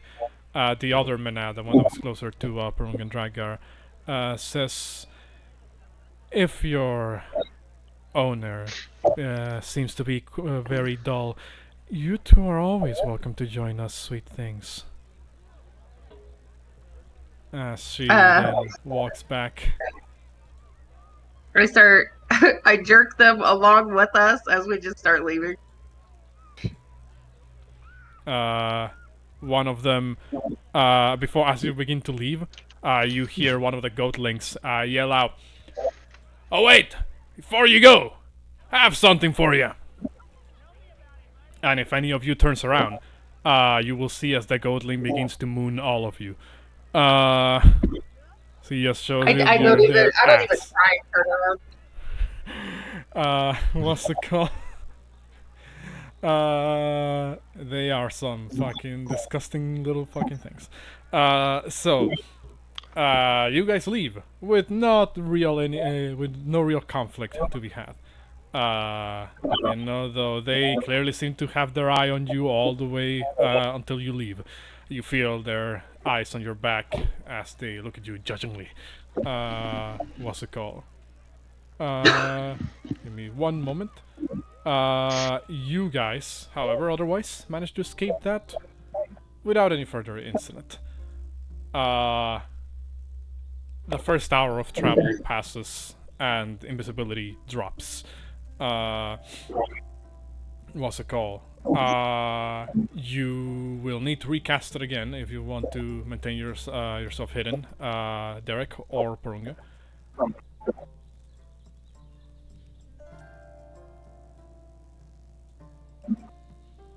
I'll cast it again. Okay. You continue on your way across the island of Themis. Could anybody roll me another d20? Y'all want me to do it again, or somebody else want to do it? I'll do it. I mean, I could do it, but you all know my luck in dice roll. Let Porunga have it. Exactly. Ooh. Oh no. Could you also roll me a d3, Porunga? Oh no. Ah.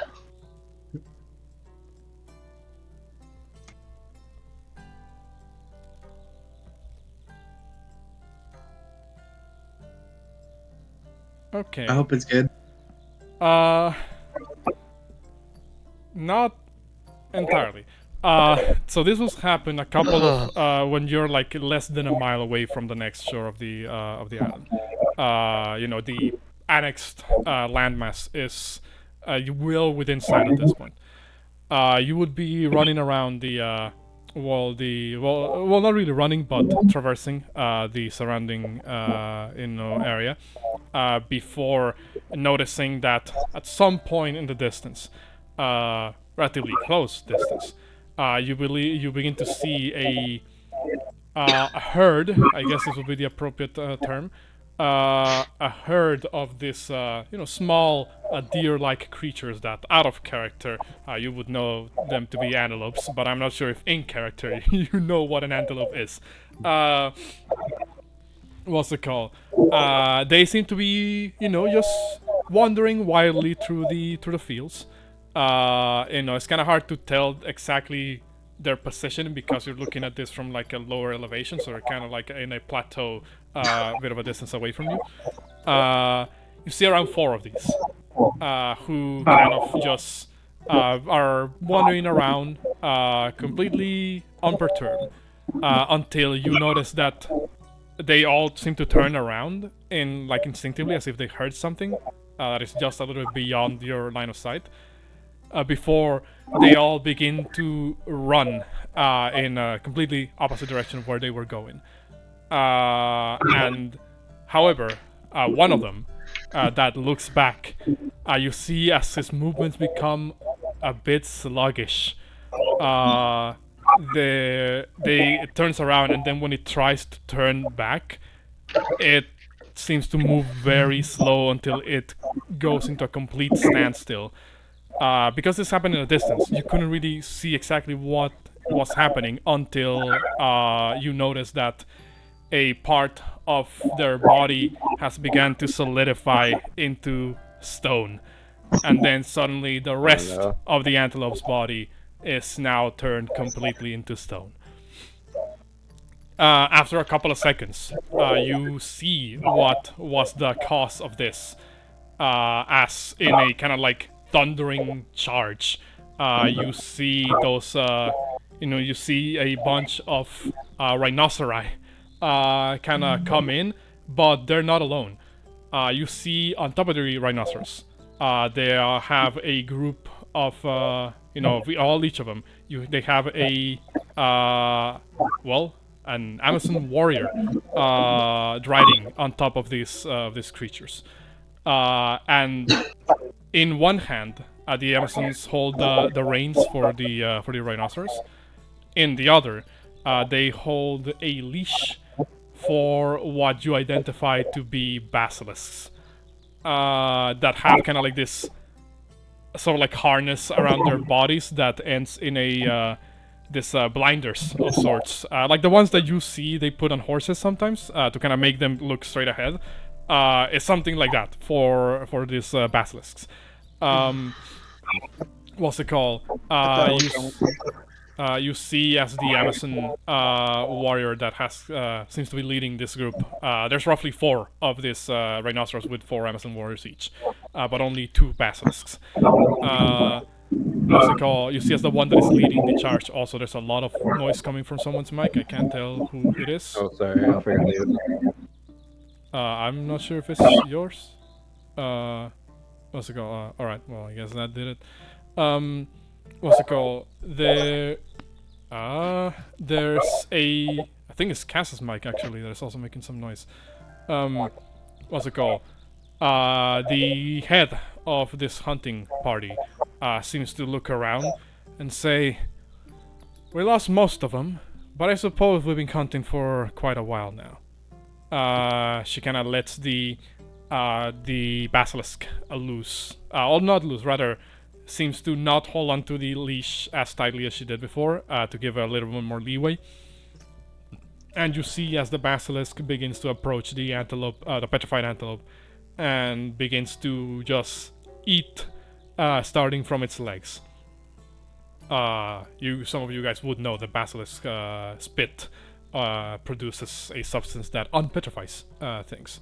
So you would see as it begins to do that process where it begins to feed on the creature.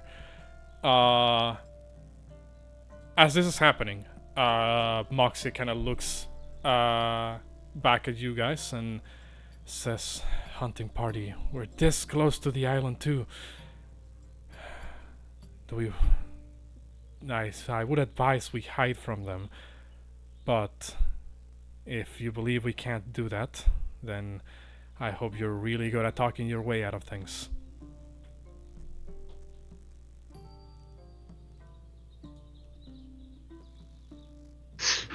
And my mic is muted. Does it look like there's anywhere to hide nearby? Or I'll say it's roughly similar terrain to how it was like a couple of hours ago. Again, like this mostly flat, sometimes uneven, terrain with a bunch of rocks and small trees around. There is a chance, there's a certain area that may allow for some hiding to be done. Is that what the party's gonna do? Yeah, if we can, I would. I would also like to hide. Okay. Then I'm Yeah, gonna same. need everybody to make me a stealth check. Of Oh course. god. Let me throw out my 2 like I always do. Hold on, let me find it. Derek, yours will be with advantage because you are stealthed. I called it, did I not? Did I not call that? Double 2. This is one of the few times I actually rolled high. I always throw a 2 every time. The heavy armor, bro. I know. Bro, we got 2 18s. I throw myself, like I dolphin dive into the ground and just clank clank across the ground. Need to roll Moxius and Heliopus stealth as well. Heliopus is not proficient, so she's just gonna roll a raw dex, and then Moxia has to roll her stealth check. Where is Moxia, Lady of Coins? She's pretty good at this, so she should be good to go for this one. Here we go. Stealth. Okay. Solid. Derek's where I could have sworn I heard Pumo like a moment ago. Yes, I'm here. I'm just still stealth because I went out to mean- take the trash out, came back. Yes. You guys Yeah, fucked sure, up, I guess, roll. maybe? Well, yours No, will we're be trying with to hide. advantage. Yeah, yours will be with advantage because you're invisible. My stealth? Okay. Yes. Come Boy, what on, the heck? not 20. What'd you Bro, it guys doesn't matter do? Just what he straight up. gets. I got a 2. That's a skill issue, buddy. I Sorry. mean, it's a group stealth check, so we're looking at the average. It's gonna be on average, so Oh, okay. S. There it is. Hey, he Worst. let's go. You're welcome. Carrying your two looking. 95. 13. Almost at 100. Let me double check something about the Amazons. Why is he sandbagging us? Why are you sandbagging us, buddy? It was knew it. Bofina doesn't know how to be quiet. Binge. I'm still invisible, correct? Of all that. Your stealth check is more so to see if you're able to be quiet. What's the call? So I here's work what on happens. You would kind of find one of those little outcroppings of rocks. Of rocks and foliage to kind of dive towards and go prone, hide yourself, crouch, take cover, whatever it is that you decide to do in this particular situation. You wait there for a couple of seconds, throughout all of which you can see or hear the Amazons kind of like look around as if like, I could have sworn we saw something on the way here. You wait for like a couple of minutes until you realize, wow, they actually probably didn't see us. A fact further reinforced by one of the Amazon that seems to be leading this pack, this group of Amazons, kind of pulling on the reins and the leash for the rhinoceros and the basilisk, respectively, as one of the other Amazons just kind of lifts the antelope statue, the petrified antelope, and just kind of slumps it over the rhinoceros's back before hopping back on their saddle. As she's doing this, the leader kind of calls out to the rest of the Amazons around her and says, "We're returning to camp. We've heard reports that a strange ship has been spotted nearby. If it ends up being an enemy, we have to be ready." As she kind of, moves the reins of the rhinoceros, and they begin to head away. Seems you've avoided this patrol for the time being. Ooh, that was close. I'm gonna say this. One roll. Literally keep forgetting I'm muted. Were you trying to say something? What is the first island we went to called? The island of Yonder. The island of Yonder? Yes. I'm going to, once they're out of earshot and, they're gone, I'm going to be like, I mean, we could have just pulled an island. Alright, sacrifice two people. Alright, cool. I mean, Hold on, my audio just got glitched. where we need to go faster. My audio glitched like fuck there. What do you say? I said we could have just pulled an island of Yonders and greeted them and say that we needed to talk to their leaders. No. We saw what happened last time. We lost two. wait, you don't want me to double agent, secret agent man, even though I can't do that this time because I'm silent. I mean, it could work. I don't know. Maybe you would be a better agent man this time because you wouldn't be able to say true or false. You would just have shrugs and head shakes. Right? What's it called?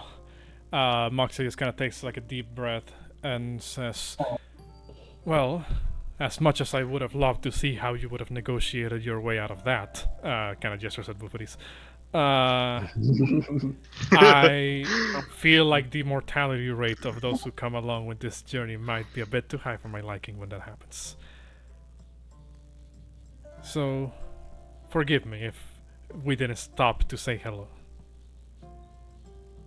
All right. I just whisper to Moxie and say, I don't think I can do much as a female this time, so sorry. Just okay.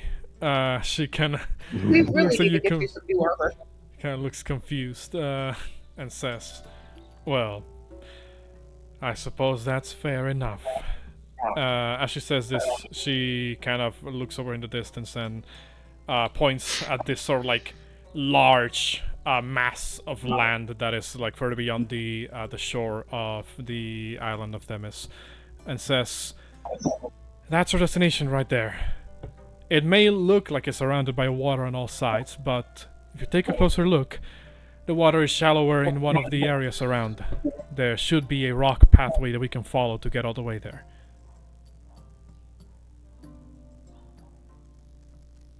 Lead the way. Very well. What's it called? You see as Moxia kind of, walks ahead of you guys. Throughout all of this, you notice her posture kind of seems to shift a little bit. Almost as if she is, almost as if she's like bracing herself for something. With each step, you guys come a little bit closer to meeting, or potentially meeting, your destiny in this island, so to speak. What's it called? You would see ahead of you what appears to be, the rock pathway that leads to the, to the mass of land. The mass of land itself is kind of this steep, sort of like incline, almost like a spire of sorts that presumably could have been another mountain before the the oceans of Dylea began to fill up. At the very least, that seems how the structure of the land seems to be presented as. The climb up to... did you say we notice her tension? Yes, I did say you do notice her kind of beginning to tense up a little bit. Like she's bracing herself or whatever it is that you may find there. Heliope, in a similar sense, seems like kind of like very out of her element, very kind of like, all right, let's do this type of thing. What's it called? There's a bit of a climb that you need to do to actually go up the pathway, quote unquote, that is here in the massive land. Throughout all of it, you would begin to see as those of you who are the furthest ahead of the group that get to make the climb in front of everybody else. Notice that when you reach the top, you find yourselves in this kind of like sandy plateau of sorts, where the only thing that appears in front of you appears to be a door that seems to have been built into the side of the mountain wall. And what more eerie than that, you would see as there is around you in this little plateau where you see the door at, you would see what appears to be a the map is dark at the moment, I know, just give me a moment. What's it called? You would see what appears to be a garden of sorts, of statues. This kind of marble statues that are all arranged in various, what's it called? In various positions. Some of shock, some of horror, some of elation, perhaps. Give me a second while I place you guys down onto the map. I need to make sure that the map is being broadcast to everybody. And then I pull out the camera.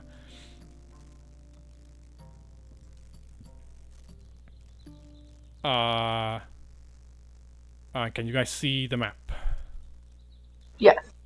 All right. Once you reach this plateau, there's a bit of a silence that hangs in the air. Where for a couple of minutes, Moxia kind of takes a moment to look around. And I put my hand on Moxia, open, give it a look, assurance that they can handle this.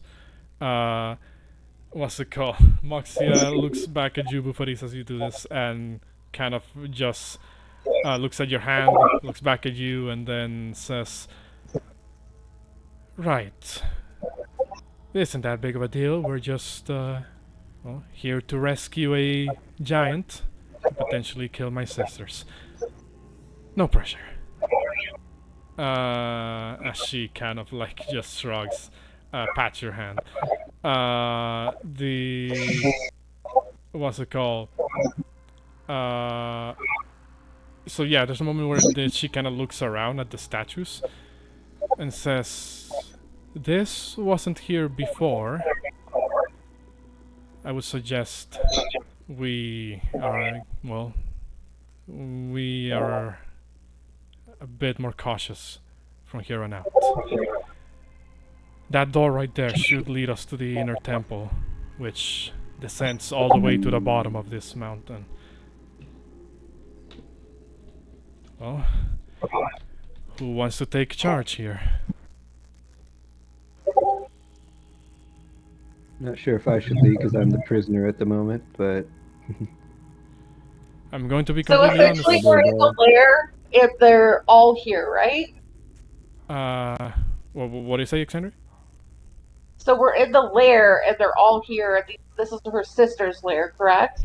Well, this is a temple that she believes is serving as a prison at the moment, for, Brunt, the giant that you guys are looking for. Oh, the giant. Gotcha. Okay. She doesn't know if her sisters are here, though she did weigh the possibility that they could be. So should very softly under my breath, I will say, specifically to Derek without saying his name. I'll be like, follow, but at a distance, and then before that, I will be like, the potions can we have, please, of heroism? I'm like, to my bag, but like, here you go. Oh, damn. He hands me 3 random potions. Are they the heroism potions? I That say laugh, they God are damn it. because they're in my bag. They're in my bag. I know what's in there. Oh, God. Okay. So I give 1 to Raph, 1 to Bo, and then I will drink mine. Bottoms up. Hey, Shouldn't we Drakgar, wait? make sure. I'm gonna just go ahead and do because Bell is really stupid. Anything that I say is an internal thought from here forward until we are off the island. Just putting that out there because Bell is dumb.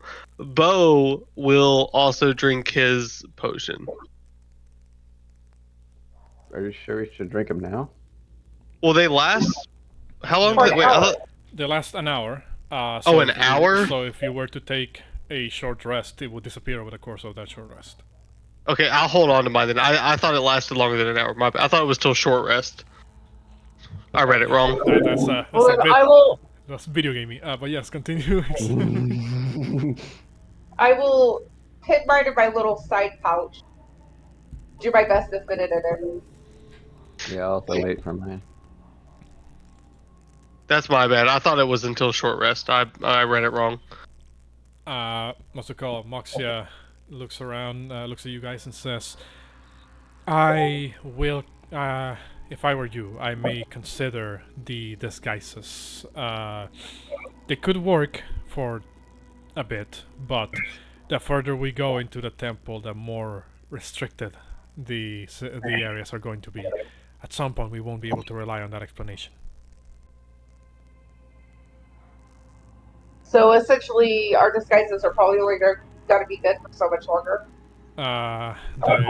You believe that's what she means. They could potentially hold up, but the further you go into the temple, they'll lose their effectiveness depending on the area.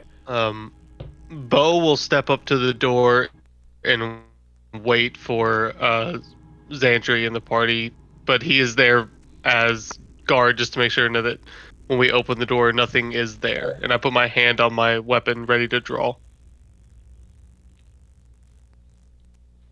Okay. So, what do you guys do?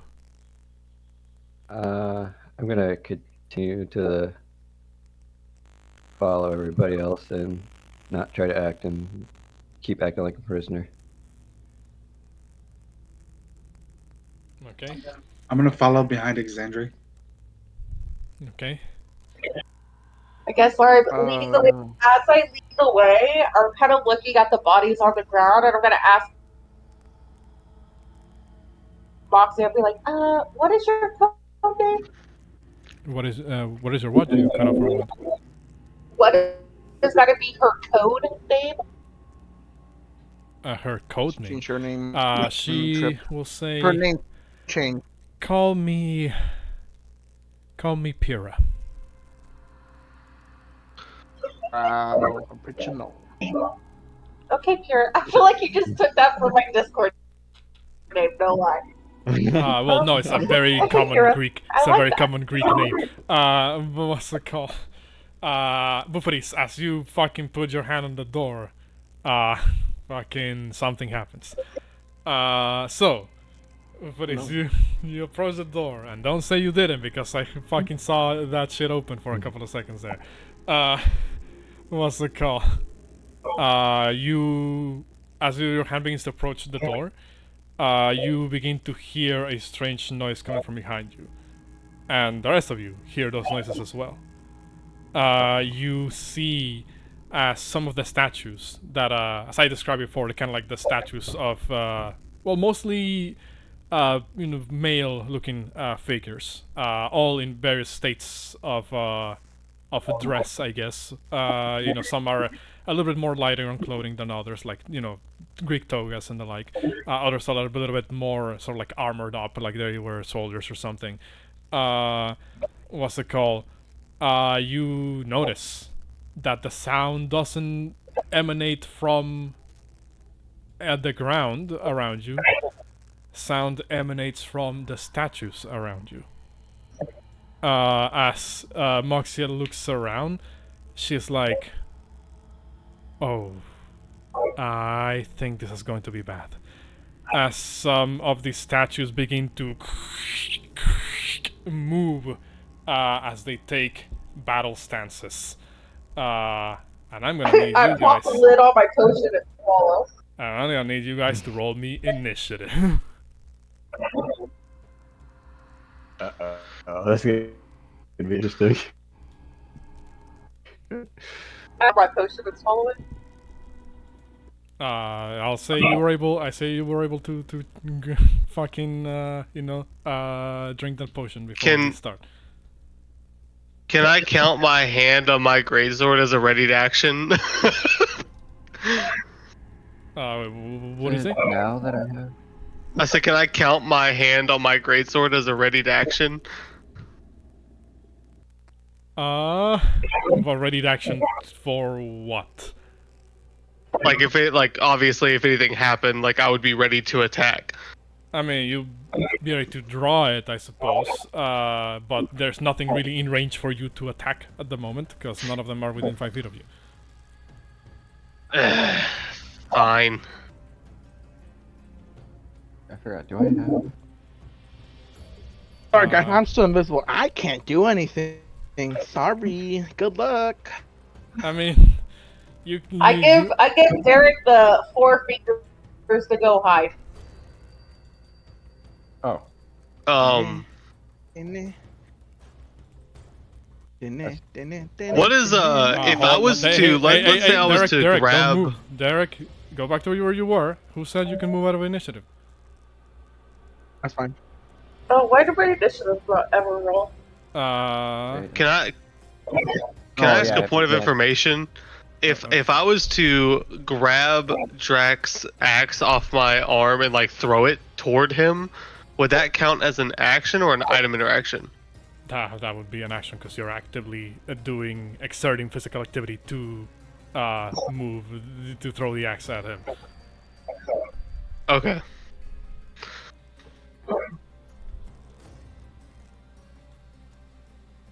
Let me roll initiative for Heliope and then for Moxia.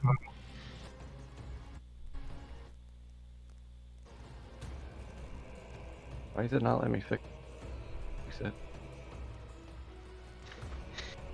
There we go.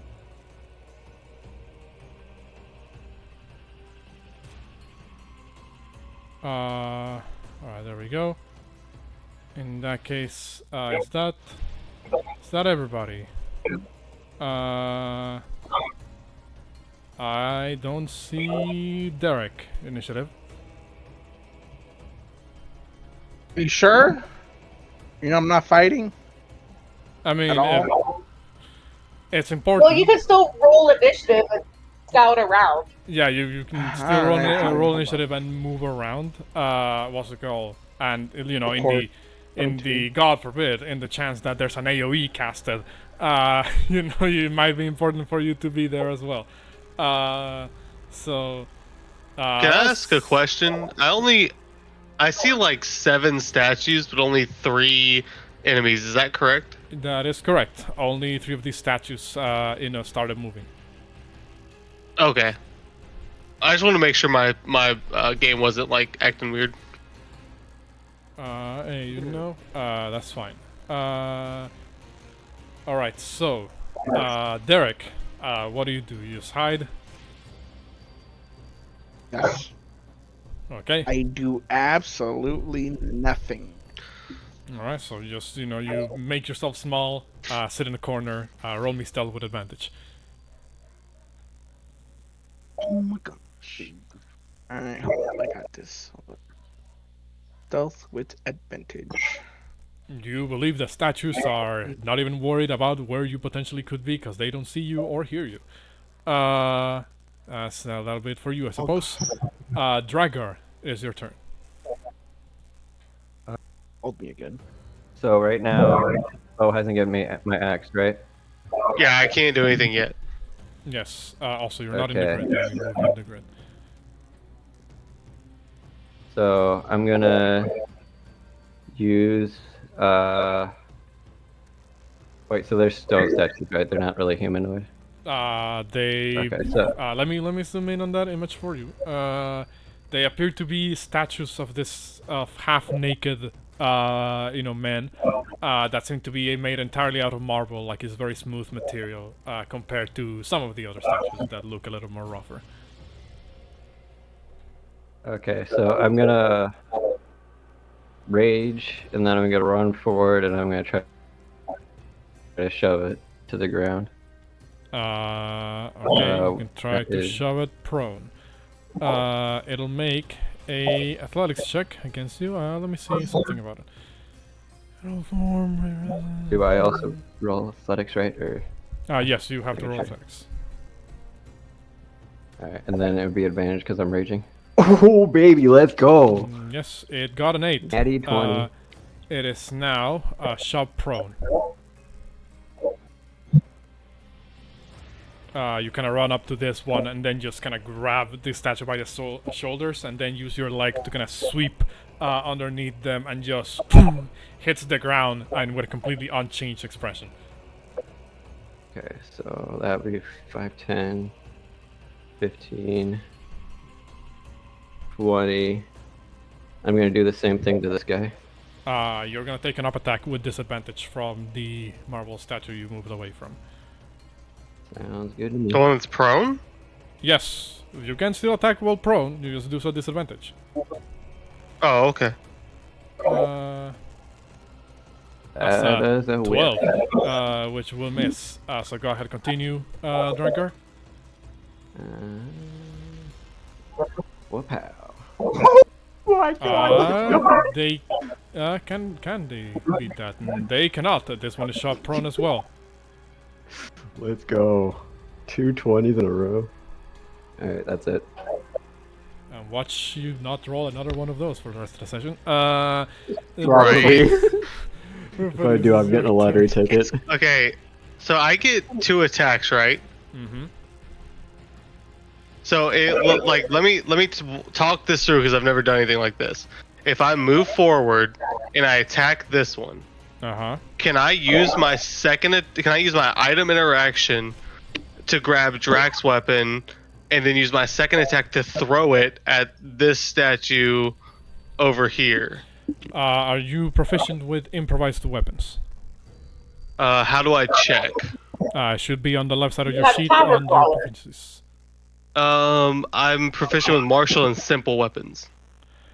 So basically, because you're using a weapon that way it's not meant to be used, while you can still do that, you wouldn't add your proficiency bonus to the attack roll, and the damage die wouldn't be the exact same as what the weapon's damage die would be.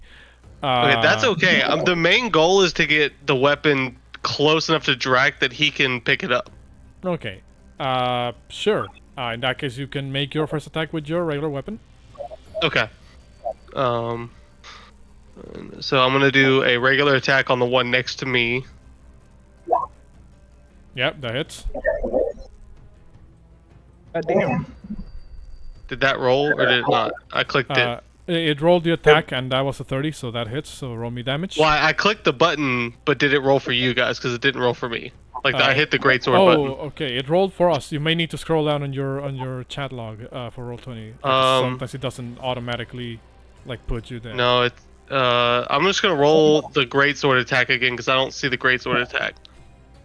I see the 30. I just don't see the actual greatsword attack. Yeah, no, that is correct. Now you just click the word greatsword +1 in the chat. Right.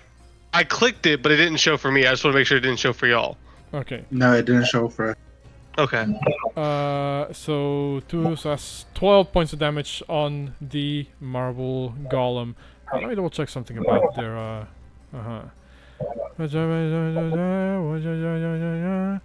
Alright, in that case, yeah, that deals 12 points of damage. The marble golem, your greatsword kinda sticks into the side of the marble golem before you have to kinda reel it back. The golem looks at you with a unchanged expression in his face. All right, and then how do I roll the attack for his greatsword if I don't have that as a? Just roll me a raw strength check with the disadvantage, because it is prone, and thrown attacks are made at disadvantage against prone targets. Okay. A 10. 14. It kind of lands at hits one of the other statues that aren't golems, and then falls to the ground. But otherwise, it's left within 5 feet of the golem. Roll me a d8. Oh my god. 8. Okay.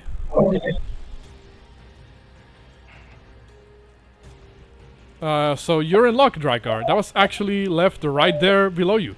Let's go. What's it called? Your weapon lands right there next to you. You can pick it up in your turn as an item interaction. That's your 2 attacks, Bouxfhades. Anything else?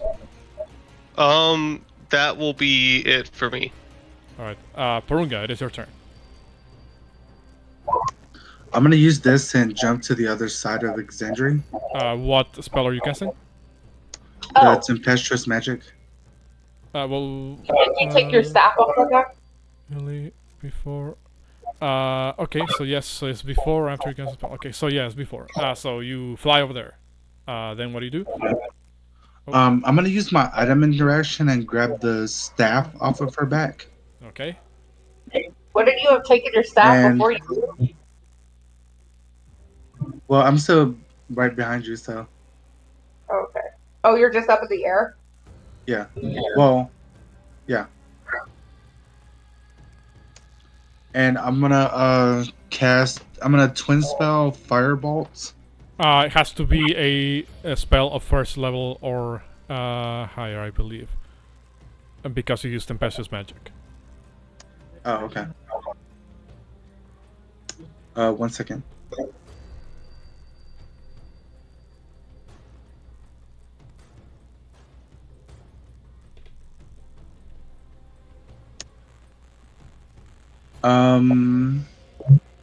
Alright, I'm just gonna use Magic Missile Okay. on this guy right here. Alright, the one on the top. Alright, so roll me Magic Missile. What level? I'm gonna do it at level 1. Alright, roll me 3 missiles.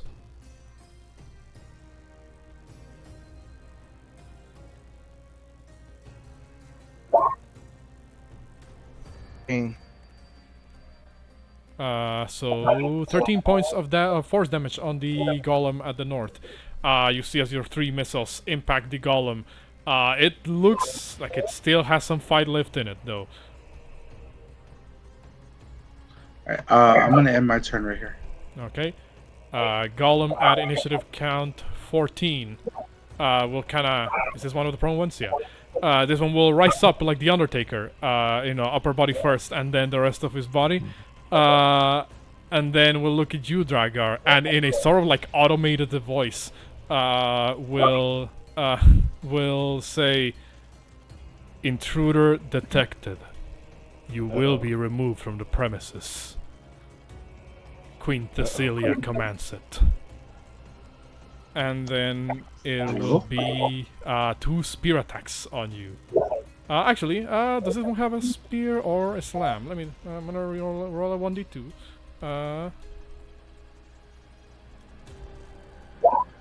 Has a spear. So it will use 2 spear attacks on you, Drakgar. 16 and 13. First one hits. I think the second one misses. Okay, I mean, I fucking Yep. hope the 13 misses, because otherwise, Yeah. that's kind of bit jikes. what's the call? 10 reduced to 5 points of piercing damage as the golem strikes with force at you. In fact, you believe that if you weren't bracing yourself for that one, it's almost as if this golem is striking with the same force as a greatsword with its attacks. That is it for the marble golem. Moxia's disguise. She'll look over and kind of yell out to the golems. Maybe my sisters control them. Stand down. As she yells at the golems, and one of the golems says in sort of like robotic voice, "Command not recognized. You will be exterminated." Moxie just kind of shrugs and says, "God damn it, Tessilia," as she will draw her 2 short swords. She is going to make her 3 attacks at the golem in between her and Bouxfhades. Makes 3 minute attacks. Okay, so yes. So first of all, her snake hair, which hits, and then 2 short swords. Oof. Okay. So you would notice that when her snakes kind of lash out and begin to dig their fangs into the golems, the snakes just kind of reel back in disgust, and there seems to be no particular damage on the golems. At that point, Moxia says, "Non-magical things won't work." As she will then continue with her short swords that are magical. So she said non-magical will not work? Yes, non-magical weapons seem to not have any effect on the golems. However, one of her short swords are magical, and she deals 5 and 8. Because there's an ally within 5 feet. I accidentally rolled the second one. No, I meant to only roll the first sword. Because there's an ally within 5 feet of the statue, she does get sneak attack on this. Because she has some rogue levels. Snaky snake. So that's... Oof. Damn. That's 24 points of damage on the marble golem.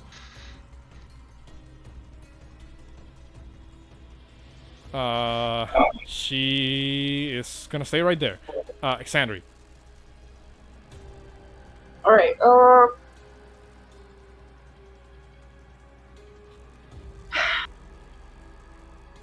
is there truly no other way to get past these guys besides feeding from Moxia?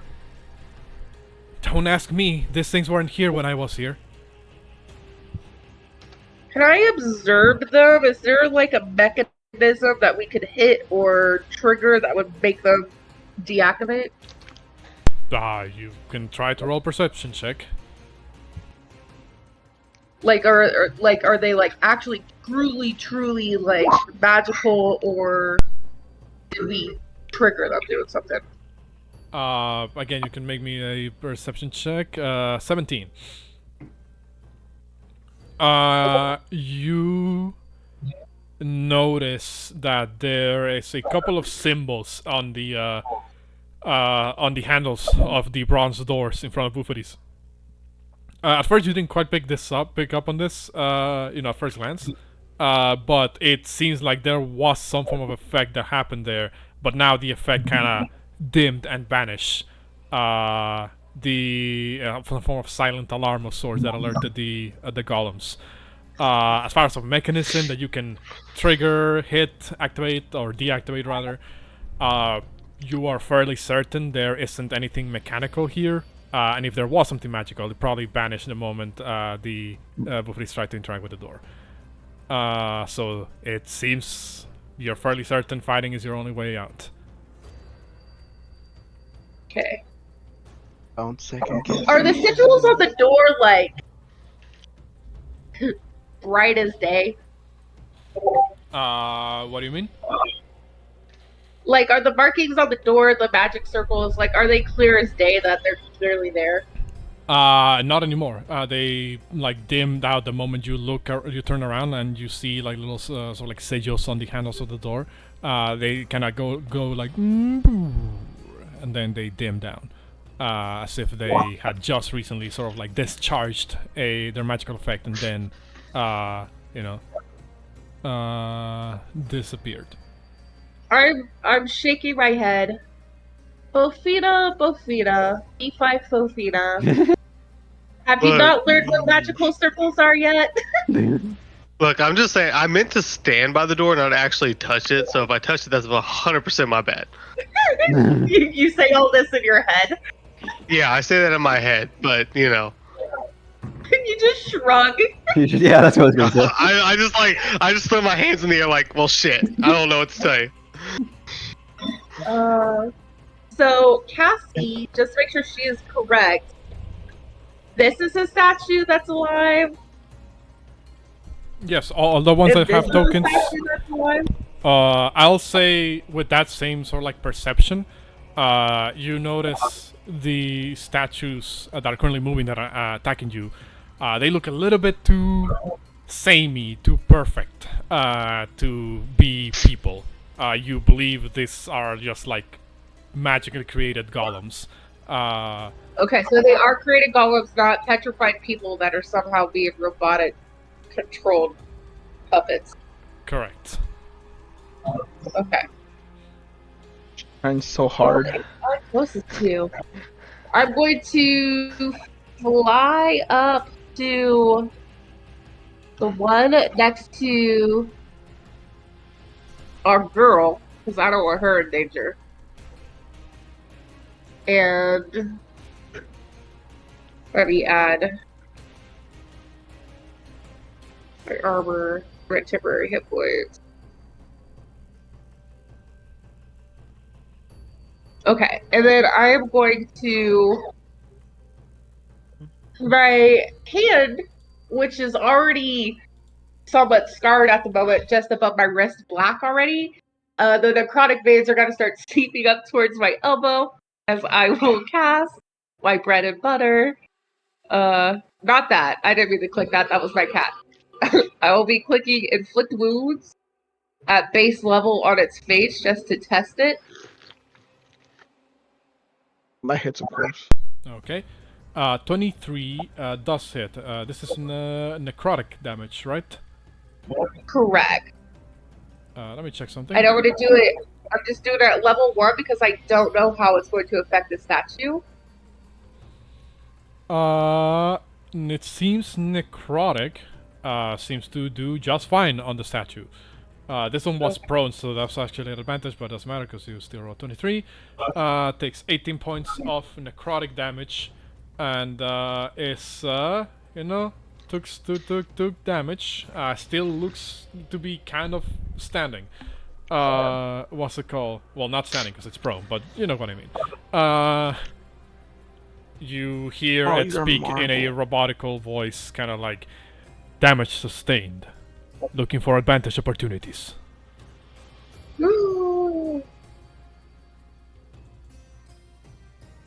Sometimes I wish I had Lizzie. Okay, that'll be my turn. I'm going to stay here so this thing has more than one option to target when it stands back up, because again, I don't want our girl getting hurt because she's paper. Heliope, I need to keep track of her spell slots because she did use mage armor at the start of the day to make sure that she had a better AC. She is just gonna play it safe. She's gonna cast another magic missile. This time, on the statue that is in front of you. Put it down. Missiles out. 1, 2, 3.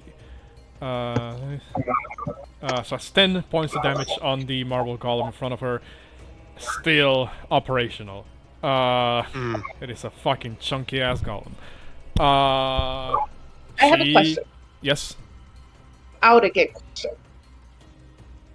If I used meld into stone, could I theoretically wear it as a No. sweatsuit.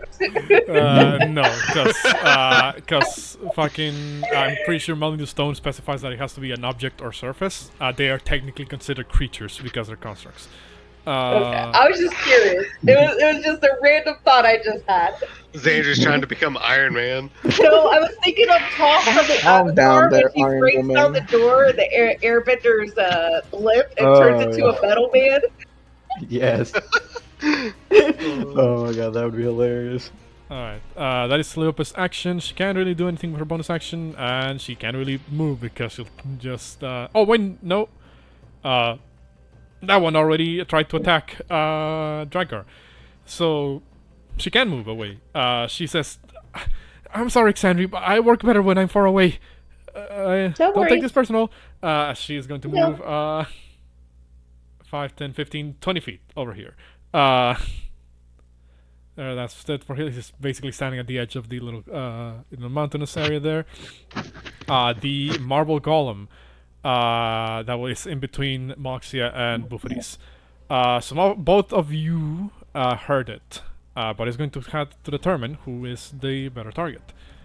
I'm gonna roll a 1d2. One is Moxia, two is Bouxfhades. It is. Oh yeah, come at me, bro. At you, Bouxfhades, and say, target acquired. Moving to eliminate. So we'll I need to check something really quick. Yes. Wait, before you attack me. No, I guess that is right. I thought my AC was 18, but it's showing 17. I don't know why.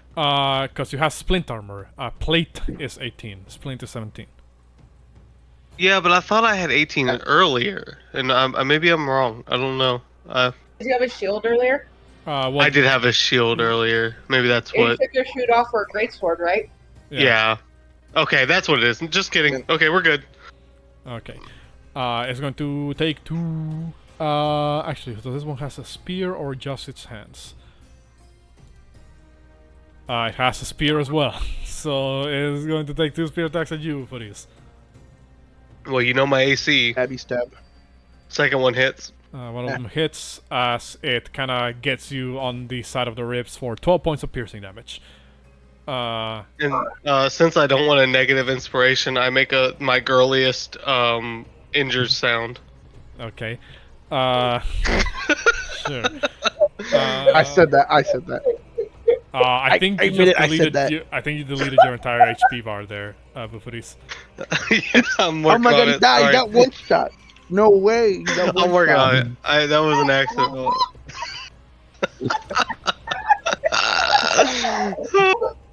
Just There we imagine both feet going, oh! Pretty much, yeah. That's the only way. He needs to think like women. The Then he glances in my direction and I give him a smile and a thumbs up. Like good enough. what's it called? So with that, the marble golem finishes its turn. The other golem, the north, with Alexander, is going to look at you and say, "Strange noise identified. Make note for future reference." And then turns to Exandri and says, "Unruly poultry detected." And Poultry? Excuse you? We called you a fucking chicken! It will stand up from prone, and they take 2 spear attacks at you, Exandri. Yikers. This is fucking great. Up that Ooh. hit, bad. Both hit? Actually, Okay. Oh. do you have a bonus action? Well, reaction. Let me read that real quick. No, that hits. I don't have. Clerics don't have the bonus action shield of faith. You're right. All right. Hit. I mean, they do. You probably didn't prepare it today, and you would have needed to It's cast not it on on my your list. Are you sure? Yes. The only one I have is the one that I physically attached to somebody. Oh, ignore that. That was an accident. Yeah, no, I'm pretty sure it's Shield of not- Fate it's is a cleric spell. You just probably don't have it on your sheet because you didn't drag it in there. But it should be on your list. It should be one of those shields, the spells you can prepare. I'm gonna grab that. What's it called? That's 3 crits in a row. What's it called? So yes, both hit So you will take. Getting a lottery ticket. Buy it now. Oof, that's Sorry, I one. didn't mean to post that. Oof, Ooh. that's 2. 15 and 9 points of piercing damage. What's it called? 24. 14 damage. Yes, for 24. total of. Well, yes, because you had temporary hit points from the potion of heroism. So yeah, 14 points of damage Do I total. get those hit points back, or are they just gone now? Oh, what do you mean? Because it was a potion, so they're just gone now. Yeah, what's it called? Yes, if you read the description, those temporary hit points don't come back. Once you lose them, they're gone. So yes, those temporary hit points are gone. So you take 14 carried over to your regular health. Nice. I think I drink that potion.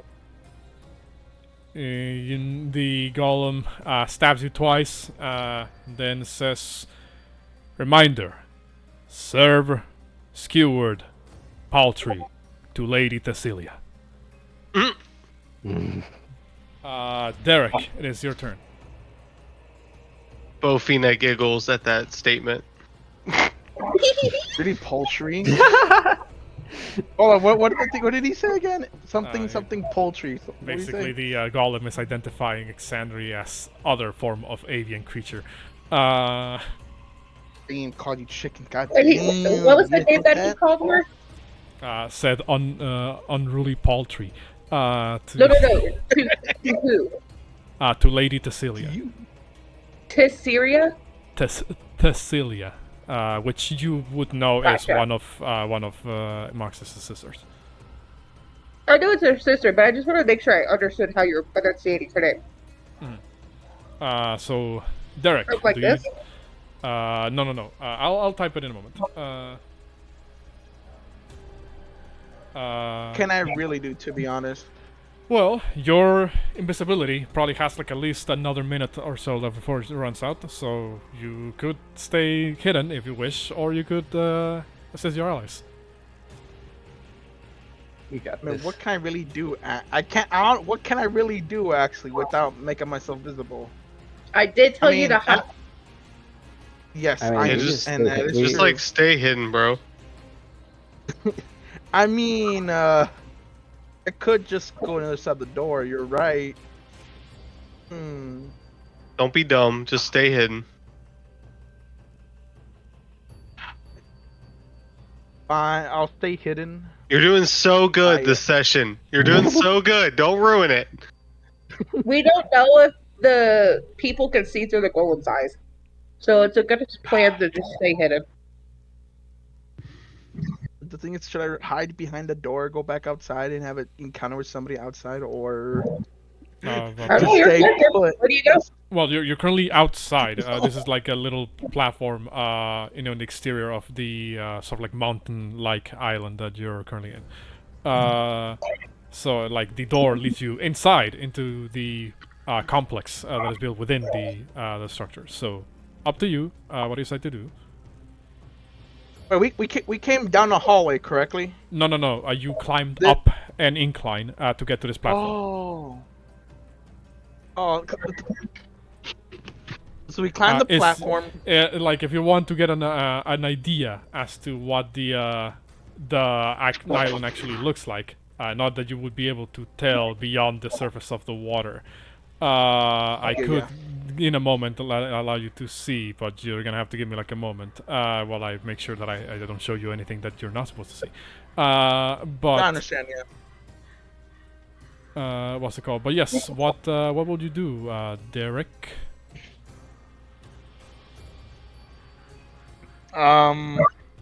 Let's see. I will. Fudge. So much pressure. It's like that one time I was trying and I failed the goddamn the quiz with the lady and almost turned me into a kid. Okay, I'm gonna bardic inspiration with somebody. Let me use my bonus action to That would get rid of your invis. Yeah, you'll lose your viz. What do you mean that's not a spell? That's just part of my character, guys. Oh, I was It's muted. the- put up the description of Bardic Inspiration, and whoever has invisibility, put up the description of invisibility, and we'll see if this breaks invisibility. I inspire.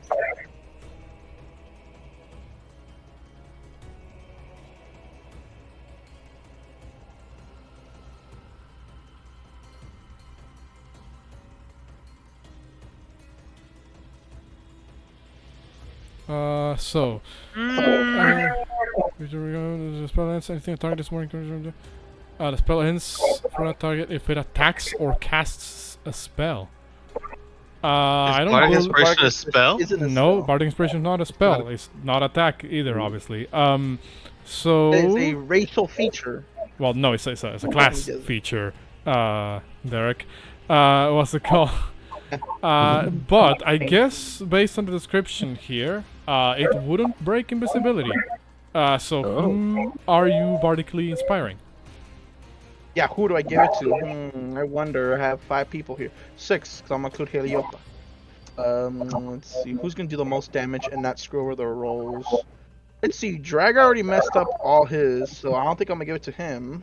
Here we go. I gave y'all access to a spectator mode on the outside of the on the middle of the map to give you guys a visual reference of how it That's is. a hell of a climb we made. Jeez. Oh, what the heck? The art doesn't quite show it, but there is supposed to be a pathway that leads up to it. Still, oh my I was like, God. we just scaled a fucking cliff. Anything below the dark line is the surface of the water, basically. So. Okay. Got it. Nah, I feel like it's death. It's bad. Okay, so I will give somebody Bardic Inspiration, and I will give it to Drakgar because I know he used up all his 3 nat 20s already, which means he won't have it again. He's helping. Yeah, me. so don't say I don't help you or never helped you or it stopped hurting you, even though you would have lost. You came second place anyway in the goddamn jumping part. All right. Okay, moving on. He used Bardic Inspiration on Drak. We're moving forward. Mm-hmm. That's your And then bonus action. you said I have. Go ahead. And then, if you say that in 1 minute my invisibility would go down, correct? At least. 1 minute is 10 rounds. Yes, rounds. so just to give context as to why I say it's a minute left, I basically took you 2 hours to get from one end of the island to the other. What's it called?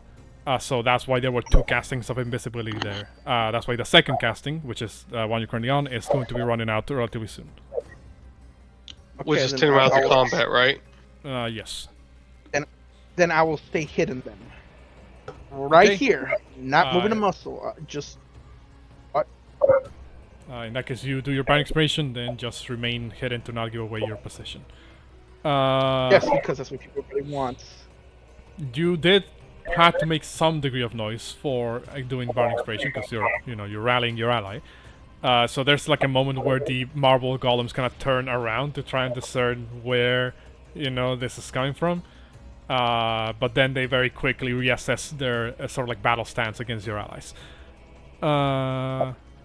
Alright, that'll be it for you, Derek. Drakgar, your axe is right there. Or Great Axe or Greatsword, what is it that you have?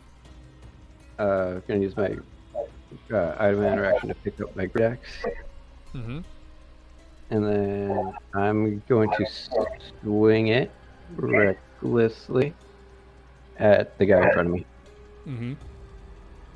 And make sure I have this checked.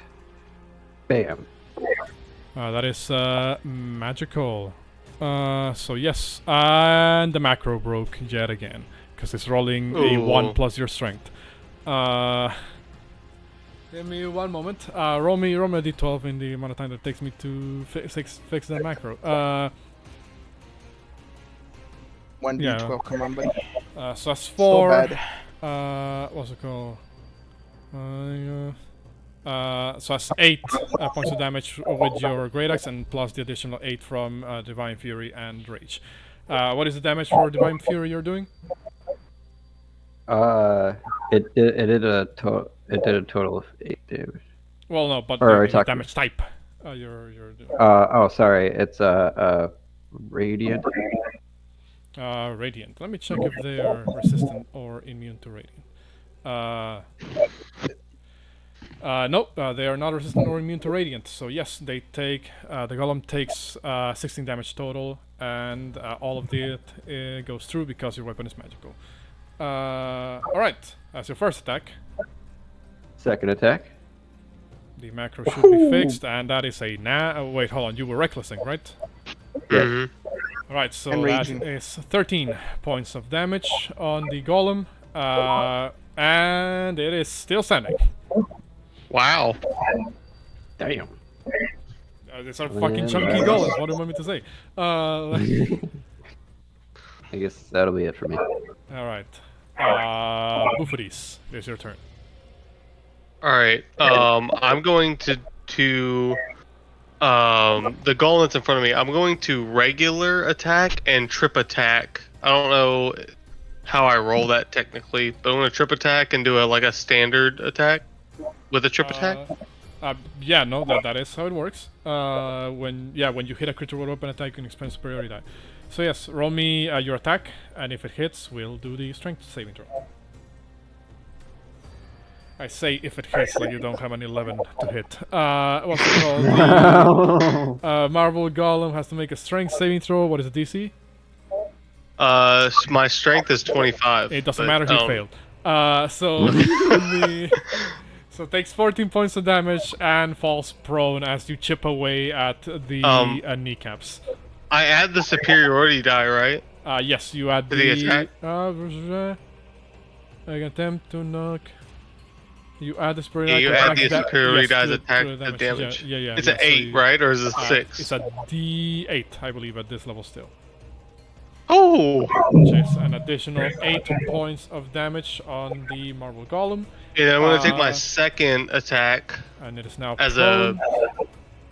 Yes. Yeah, while he's prone, I'm going to do my Great Weapon Master attack. Okay, you have advantage because it's that's a 15. Let me Does that check hit? It actually misses.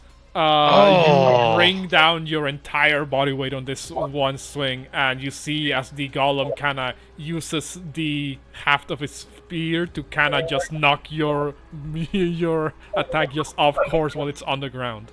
And it kind of hits the sand next to you, making like this splash of sand everywhere. What's it called? Sadly, that misses rather. Okay. Anything else?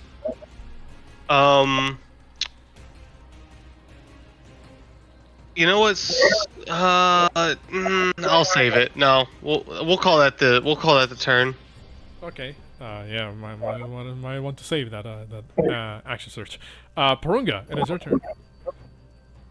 Alright, I'm gonna cast Witch Bolt on the guy on the statue next to Drakgar. Okay. 1 second.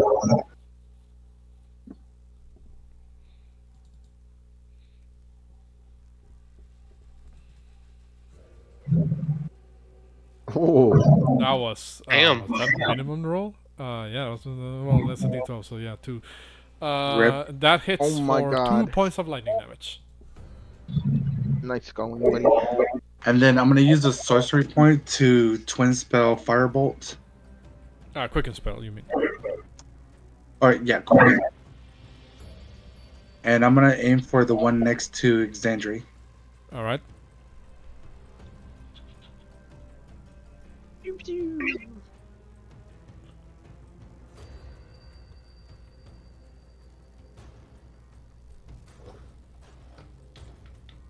That is going to miss as it just moves its head unnaturally to the side and the fireball just kind of flies past it. Dang it. Anything else, Porunga? I'm gonna move right here and then end my turn. Alright. Marble Golem. This is the one next to Drakgar. Drakgar, you made the mistake to Reckless. So it will now have advantage on its spear attacks against you. So it'll take 2 spear attacks against you. Use your rock Those hard don't edge, hit. come on. Jeez. Both hit. 14. He did not hold back. 14 and 11 reduced to 7 and 5 respectively as the golem stabs at you with a spear. Ouch. 15 divided by 2. Almost hit. Kiss, kiss. Ow. Attack Once you use a rock hard effectiveness. ass, come on. Attack effective. Will continue to pursue possibilities of damage. Says the golem. Moxia, since you were so kind as to put this one on the ground, Bouxfhades, she will. Let's see. Has a cunning action, does she? Actually, nah. She is going to just fucking do her short swords on it, and hopefully the sneak attack will be enough to kill it. 17 hits. 4. 3 plus. Damn, that was horrible sneak attack damage.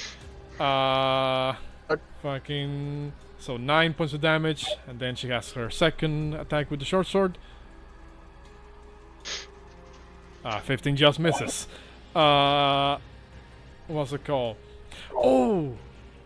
I made a mistake. Flanking? Yes, that's right. You were both flanking.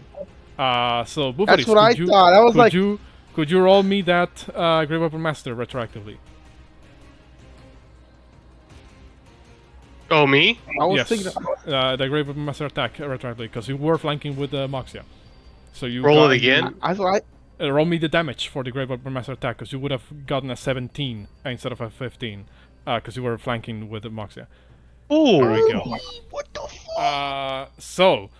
What happens here is that in kind of like this combined strike between Bouxfhades and Moxia, they just bring down both their weapons at the marble golem. Moxia kind of like digs her short sword into the neck area of the of the statue, and kind of begins to leverage, use it as leverage to kind of pop the head off the statue. While Bouxfhades brings down his whole weight on this strike and just bisects the statue like from the waist horizontally. The statue has been destroyed. Or was it? In the was meantime, it? I just kind of Excuse me? wink at Moxino like, yeah, I got your back. Range. Your turn was a while ago, though. What's it called? It has been destroyed. Or so you say. Question mark? Allegedly. Allegedly Allegedly, destroyed. you're right. Which is the best type of destroyed. That is Moxia and Bouxfhades'. Bouxfhades' Moxia's turn. She is going to move to this one to help Exandri. Exandri, this is your turn. Flank. Oh, I accidentally moved her disguise token, but not her real token. Sorry. Can I move as well, or is no? Oh no, they saw her. What do? Since I technically didn't move. You know what? I'll allow you to move because you technically would have been able to kill it, on your turn because of the flanking. So I'll allow you to move your movement. I will also move to protect Xandri. Drakgar is fine. It's a barbarian. What's the Yeah, he would enjoy a flank. Xandri, it is your turn. How do I say this chick's name again? Thesia? What do you say?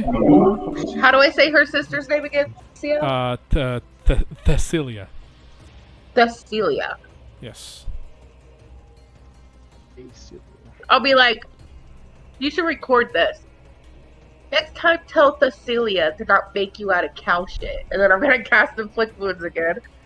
Okay.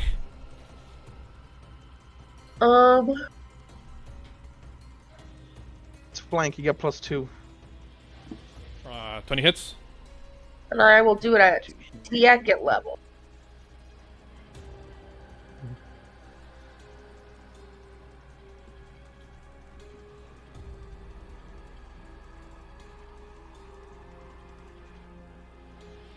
What the? Oof. Wow. Unfortunate, but that is still 17 points of damage on Inflict Wounds. And it is looking like it's almost completely destroyed. Shattering slowly.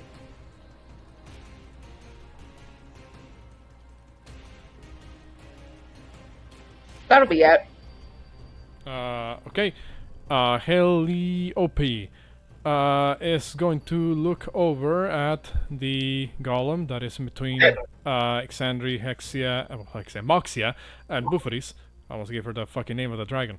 What's it called? We're traveling with Hexia, guys. She didn't No work for way. her technically. She's going to. Poor Drakgar. She's not gonna waste on her spell slot. She's gonna see. What's it called? Actually, fuck it. She will use another spell slot. That's another magic missile coming at that golem. Damn! Those were ass rolls on the magic missile. Jesus Christ. 6 points of damage, force damage on the golem.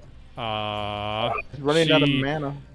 She kind of shoots this spell and then notices, that wasn't quite as effective, and says, sorry, I guess my calculations were off that time. She is gonna continue moving further distance because she doesn't want to get close to the enemies. So move right here. Marble Golem.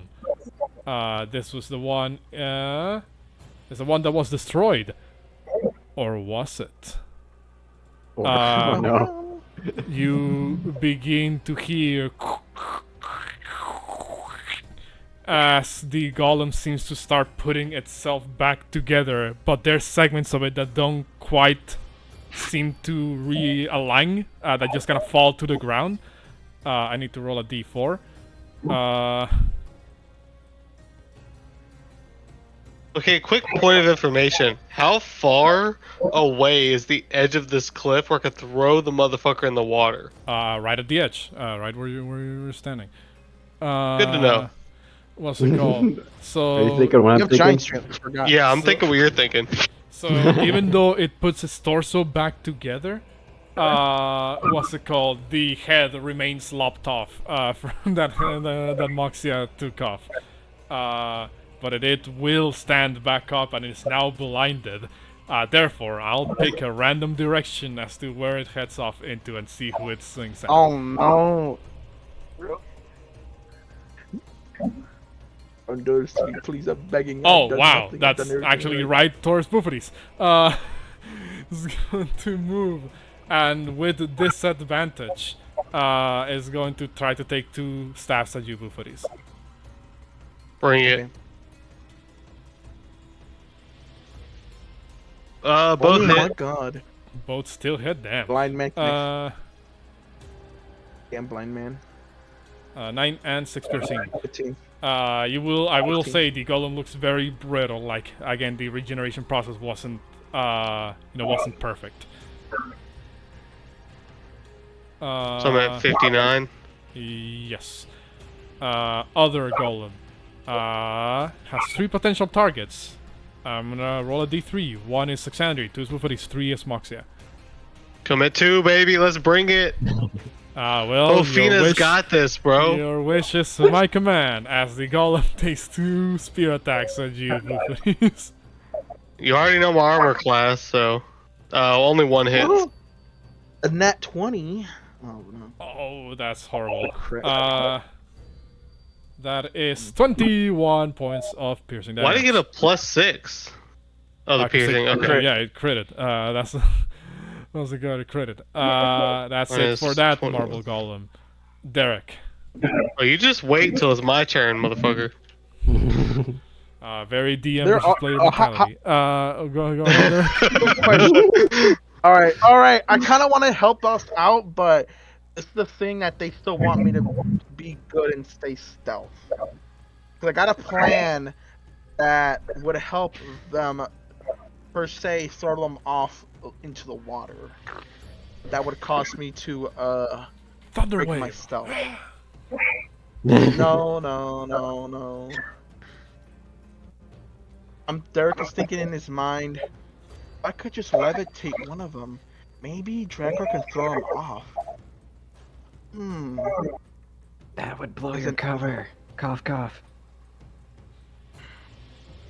Alright then. Derek had decided to do something. Derek decided to do absolutely nothing again. Derek made the right And I end choice. my turn. Bonus fucking action. hate all you movement. guys.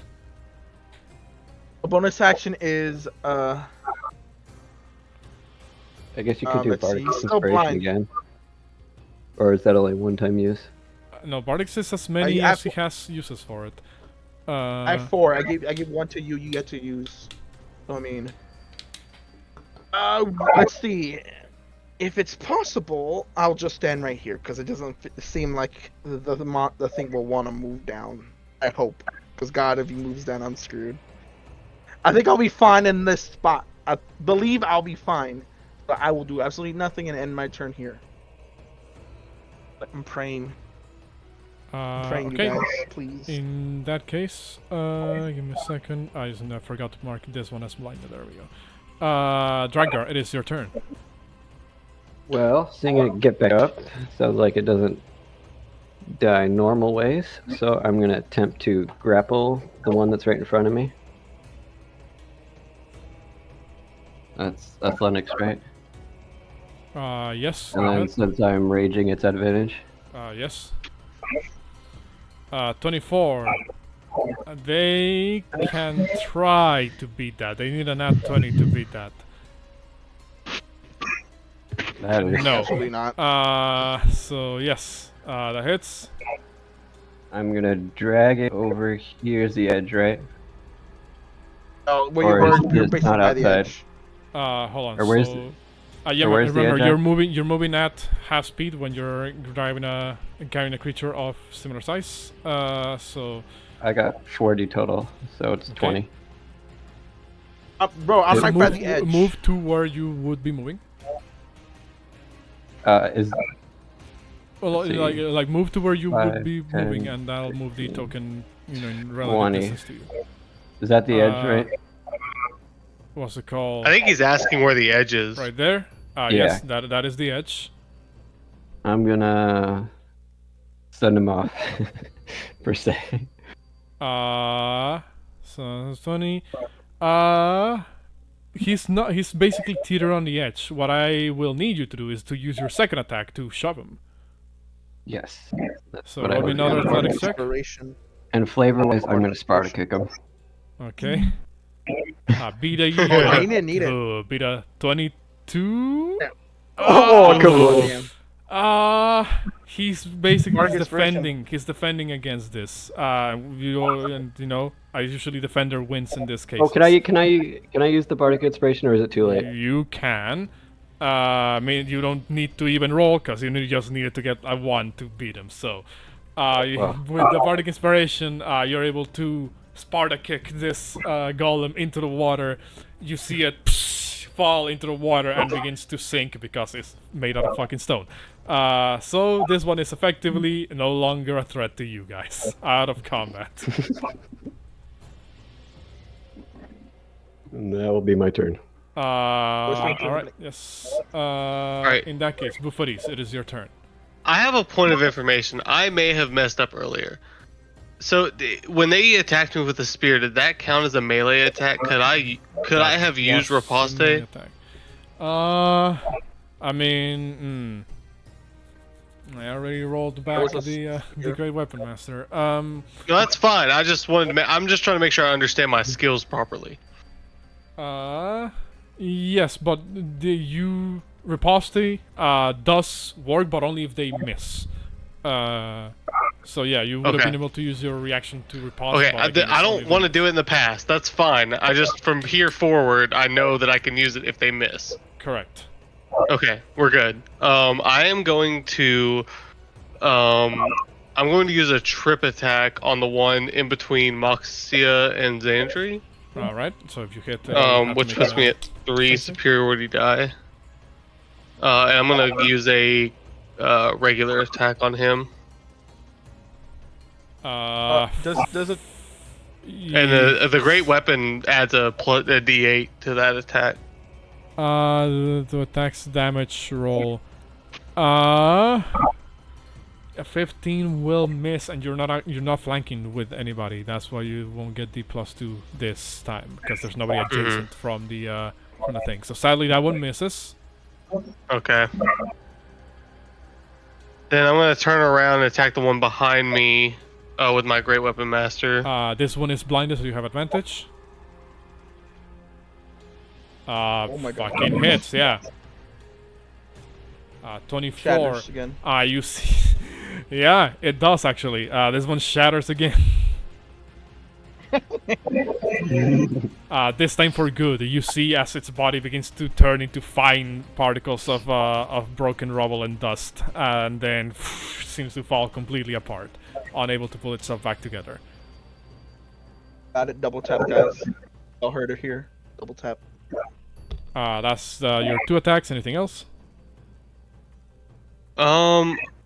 So I guess I don't know if I need to do an investigation or an insight check, or I don't know what kind of check I need to do. Does this thing have like physical eyes? Can it actually see?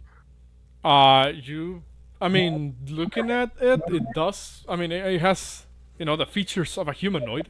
And But it like, does can I seem to- blind it? I guess is the question I'm Well, asking. I mean, considering the other one that was headless, seemed to just be flailing its weapon around wildly, you believe they do have senses in the traditional sense that you can probably take advantage of.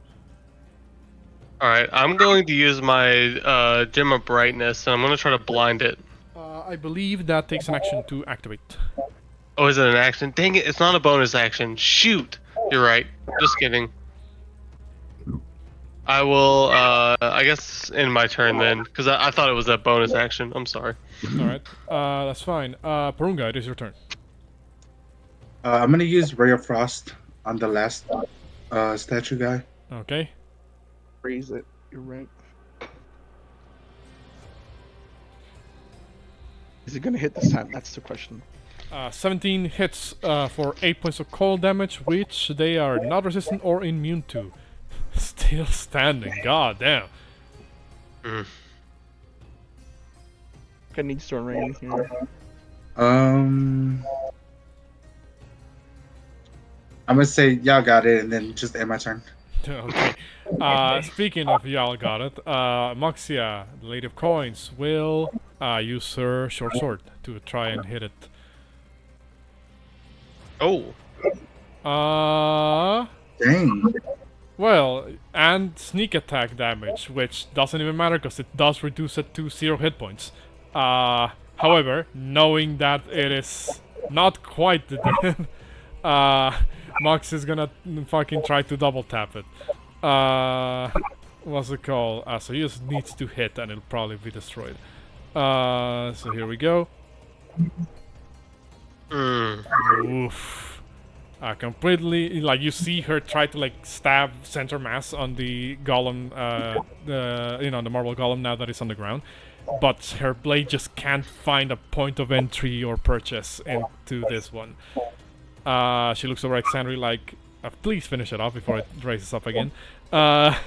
Sandry. Alright. And the one that is about to rise back up, I don't see it on the board. It is right there in front of you. Oh, literally the one in between all of us with the red X? Yes. Yeah. It is currently incapacitated, but it will rise up if it's not double tapped.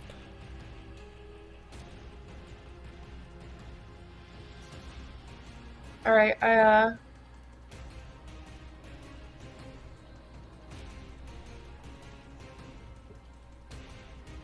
Like, does it need a lot of damage, a little damage? You just need to hit it one more time so that it can be destroyed. Well, I'm afraid that if I use a cantrip, though. Oh. I've already used gotta- 2 spell slots. I gotta read my stuff better. Just smack with your sword. Oh, never mind. I could have Just break. I could have hit that one as a bonus action. Yeah, it is why we read our sheets. Go ahead, Sandry. What are you trying to do? Oopsies. I will start to cast. I will pull out my bell that I haven't used in a while from my side satch, and I'll start to swing it back and forth, and nobody hears it. There's literally no noise coming from it except for the golem hears it start to ring as I cast Tilde Bell. Why is it not rolling damage? Well, it does It have deals to no make. damage. It does have to make a wisdom save, and has to fail it to take the damage. So we'll see. Fails It it. failed. Not sure how much damage it would have been, but regardless of how much damage it would have been, you see as the golem's face begins to kind of cave in as the rock seems to erode away by the energies of your spell. The last marble golem has been defeated and prevented from rising up again. So here we go. For whatever reason, my Roll20 decided that now would be a time to stop working. Give me a moment. It's good, man. Alright, here we go. So, with the last golem destroyed, silence begins to hang in the area as you believe you've defeated this first contingent of guards. But, well, there's also the possibility that something awaits for you further inside. For some reason my fucking Roll20 is just not cooperating at the moment. I don't know what happened here. The robot has a token. I could talk as a robot. That's hilarious. I mean, hey. There we go. And then Petrified Temple. What will you guys do now that you've defeated the Marvel Golems?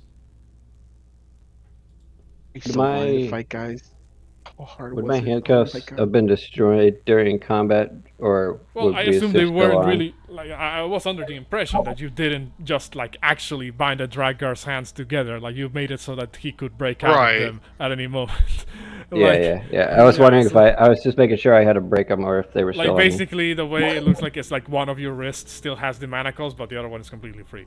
Okay. No. Moxia looks at you guys and says, well, that was a rather unfortunate surprise. I hold out my hand to Drac, as in, like, give me your weapon back so I can put it on my back. I will sigh and give it back.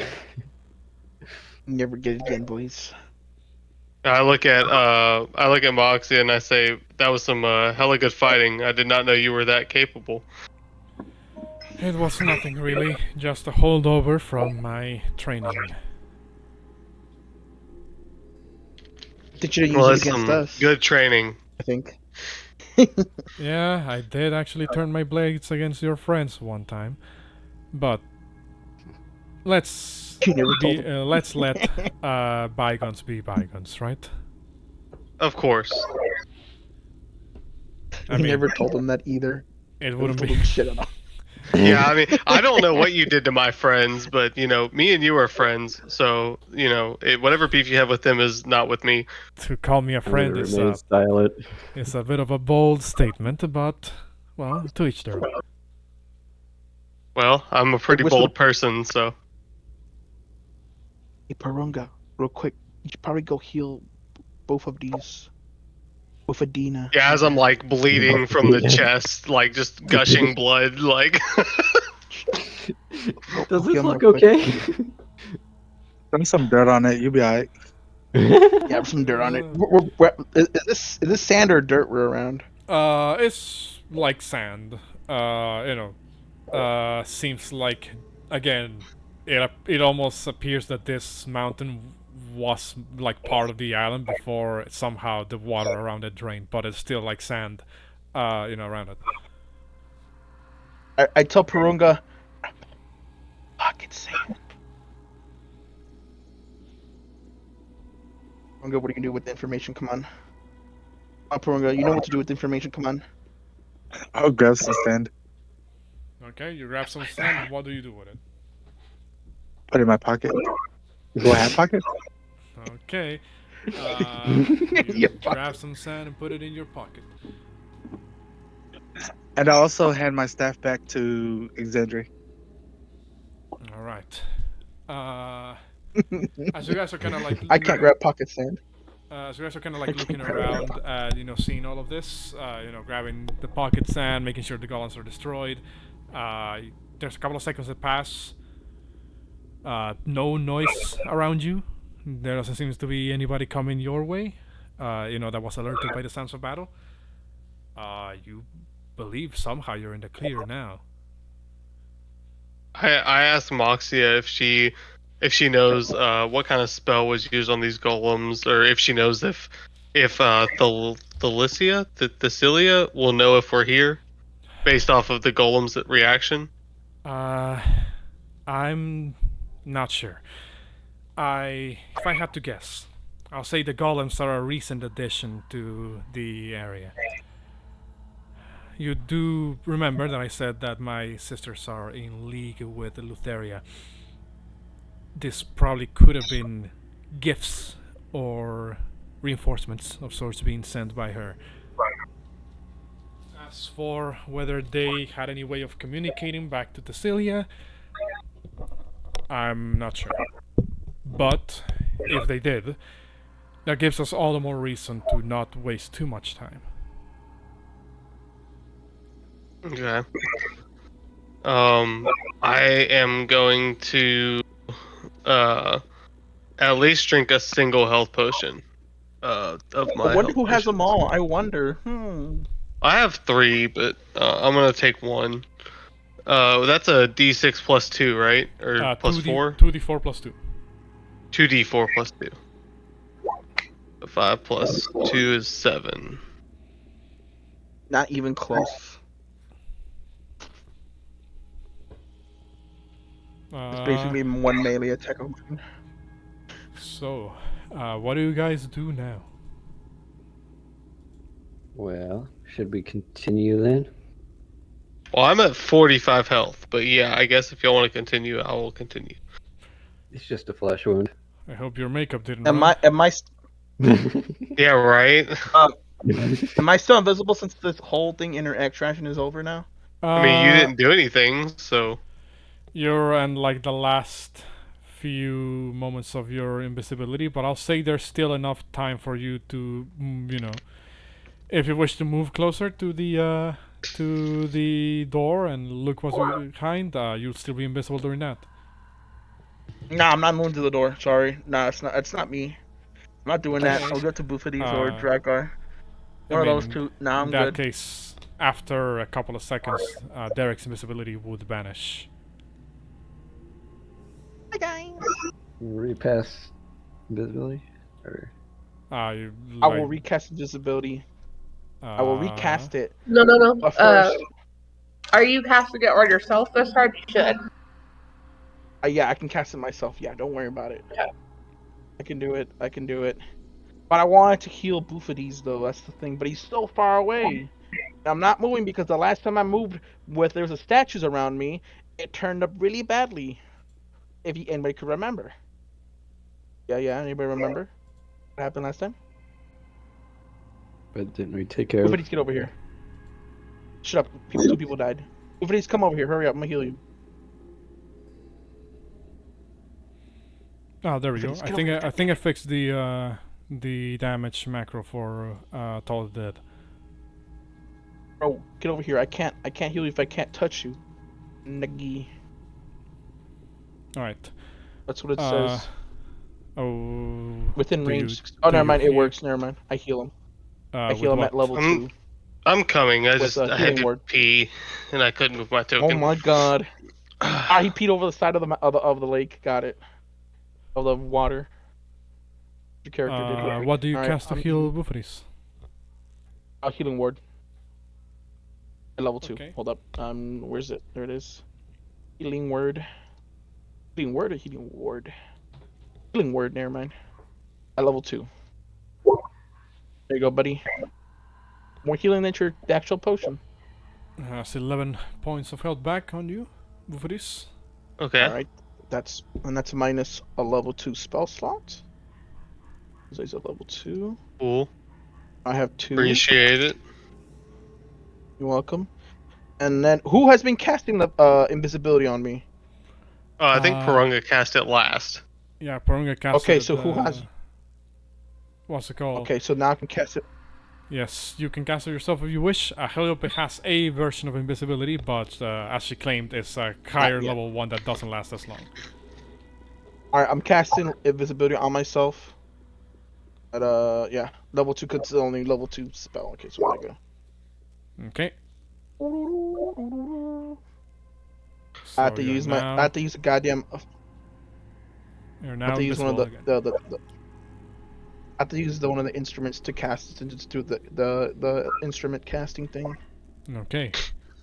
As Derek turns invisible, Heliope looks over at you guys and says, "Well, I'll admit that was rather exhilarating, but are we sure we want to proceed further now that we know there's going to be this great opposition?" Yes. Drakgar, bust the door. Okay. Bust the door down. Come on. I mean, we probably heal up first, but we could probably continue. If everybody else is ready to go. I mean, I Um, could cast I can cast what's that one spell? We took a small rest. I can cast what's that one thing? Match. I can't find it. It's one of my things I have. Counter charm, fountain, and. Oh, never mind. Not never mind. Song of Rest. There you go. Song of Rest is done over the course of a short rest. If you take a short rest, the effects of Potion of Heroism will disappear. Yeah, then I can't do it, guys. Sorry. It would give everybody one more hit die. Do we need a short rest, or are we healthy enough? No, because I no, mean, my invisibility will disappear plus your heroism thing. I yeah, don't think that would I would actually help. rather not lose the potion of heroism or the invisibility, and I'm only down 30 HP points, and I still have my second wind. So I mean, We're good. We can go. Let's Alright. go. All right, Drakgar, your turn to the door. Come In on. that case, yeah, what's the marching order? How are you guys approaching the door? since I'm I'm very last. considered Xandri's bodyguard, I will stand next to Xandri. I guess Drac should be next to Moxina because he's her indentured servant. I was gonna say, am I still prisoner, or am I? It's Porunga will be next to me with Xandri. Derek is Heal protect invisible, so he'll be in the back. I'll be And then I behind. guess I'll we'll be behind you put two. Heliope behind. Okay, Moxina and Drac in the front. Me, Xandri, Porunga, and Heliope behind them. That'll be the order. and I'm last, of course. And Derek all the way in the back. Yes, I'm not fucking doing this shit. You better Gonna be run. behind Bouxfhades. Right. So it'll be Moxina and Drac, me, Xandri, me, Porunga, Heliope, and then Derek in the very back, in a Oh. 2x6 +1. Yeah, it's like basically like this. I'll be here. You guys are there. You got two people like that. Perfect. Basically, Oh, there we go. keeping my distance. Yep. So Uh, and then put Xandri behind Moxina. I'll be here. Heliope behind Xandri, Porunga behind me, Derek in the back. I'm over here. I'm over here in the corner. That'll be the marching Not order. touching no statue. all right. Not touching no statues. Moxia looks back at you and says, "Are you sure you want me to be at the front? If they recognize my voice, it'll be quite difficult to explain." Should we have both you and Bofinas which spots? Moxia raises a good point. We will have. Let's just swap me and Xandri to the front and keep Heliope and Porunga behind Moxia and Drac. And we'll let Xandri do the taco no jutsu to anyone who needs to talk to us. Okay. I wish I could do something this session. I'm so sad. In that case, do you guys open the door now that you're at the front? Yes, me and Xandri will open the doors and walk through, and everyone will follow with Derek at least 10 steps behind us just in case. Okay. You both approach the door, and it's kind of like this set of heavy, sort of like bronze doors with two large, sort of like handles. You push them inwards, and the doors open. They are not locked. What's it called? And you see that there's a set of stairs that seems to lead down into the mountainous, into the mountain wall. Do you guys move forward? Is it well lit or is it dark? It is actually well lit. There is a what's it called? There's a series of like, not really torches, but I guess like lantern holders of sorts that are like spread out throughout the length of the stairs and the hallway. Okay. We will proceed. Okay. You guys begin to move forward. I'm gonna put Porunga right. I'm not sure where Xandri is, so I can't really move her, but we'll move together. She's right next to you. Yeah, she's right next to you.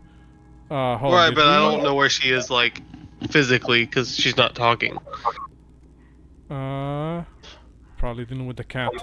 What's it called? So yes, you guys begin to move It's true. forward. As you guys move. Oh, hold on, my my fucking thing is lagging a little bit. You guys move at your own pace. I'll be moving Calliope and Moxia accordingly in a moment. Should I I'm move just going Xandri that says she's AFK or Yes, it's just AFK.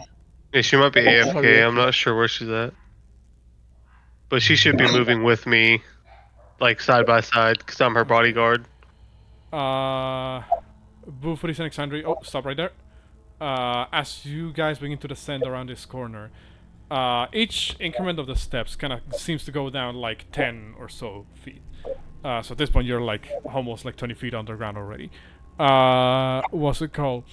You would hear right around the corner that you're currently walking by what appears to be the sound of two voices speaking to one another. They're, obviously female voices, and they're speaking in common. Right as you're about to turn a corner, you believe you hear something among the lines of, "What is Nura doing back there? I don't know. Taking care of the basilisks, I suppose. We are to stand guard here. Well, I don't believe that we should be staying around here for too long. Don't the statues take care of intruders for us? Maybe true, but these are orders by Leah herself." As you see, As these I two- hear this, I Okay. kind of like put my hand up backwards, like saying stop, don't move any further, kind of like like not a talking but a motion, like telling everyone to hold up. And I stay behind, like out of visibility, like in this corner where I'm standing. I kind of like stay out of line of sight. Okay. What's it called? You do that, and you kind of like hang back a little bit. For a moment, there's like this movement of the head that one of the Amazons does, as if they maybe heard like your armor clanging, but they don't really say anything out loud. You see that they're currently not paying too much attention. They appear to be in the middle of some form of card game of sorts. They really seem to be taking their guard duty a bit too lax. Porunga, move. I'm going to, I guess, as quietly as possible, like hold up two fingers to the group behind me, like to say, "Hey, there's two people," and point back toward the direction in front of me, and kind of see what the group, if they understand what I'm saying. On my head. Signal that I understand.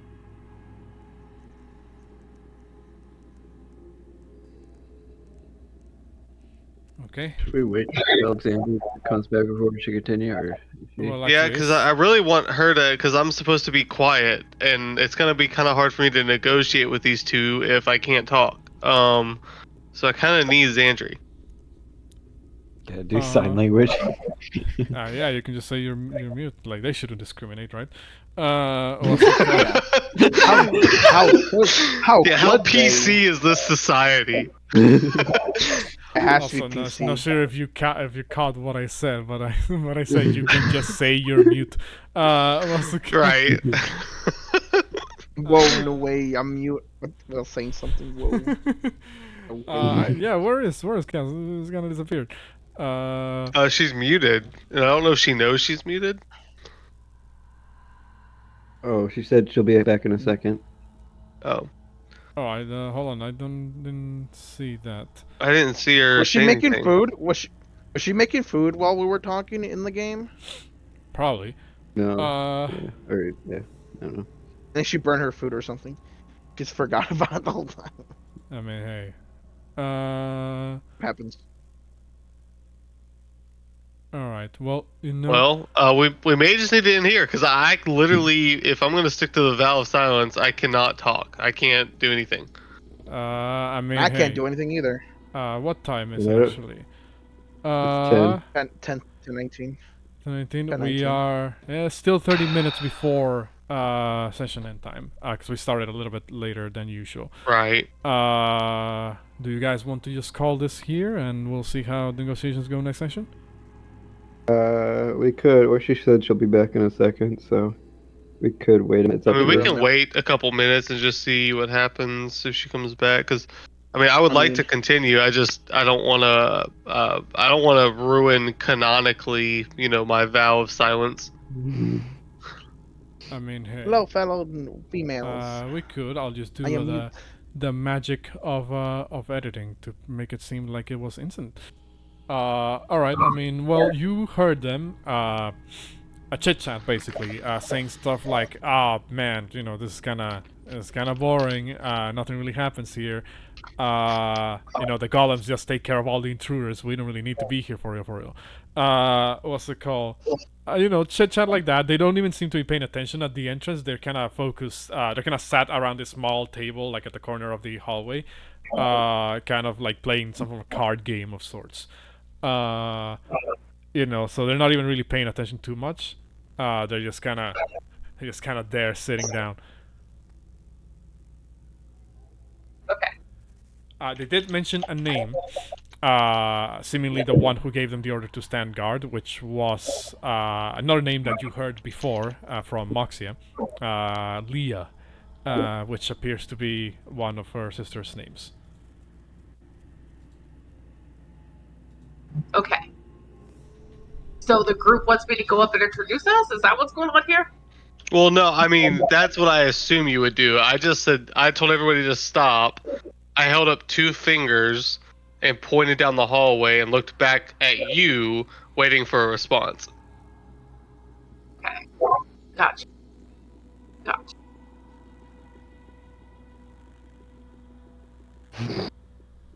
So what do you do? Pray. No, I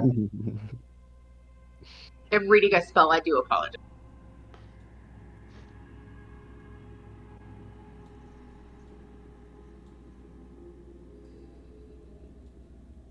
Ugh, only 1. If I cast at a higher level, it's 2.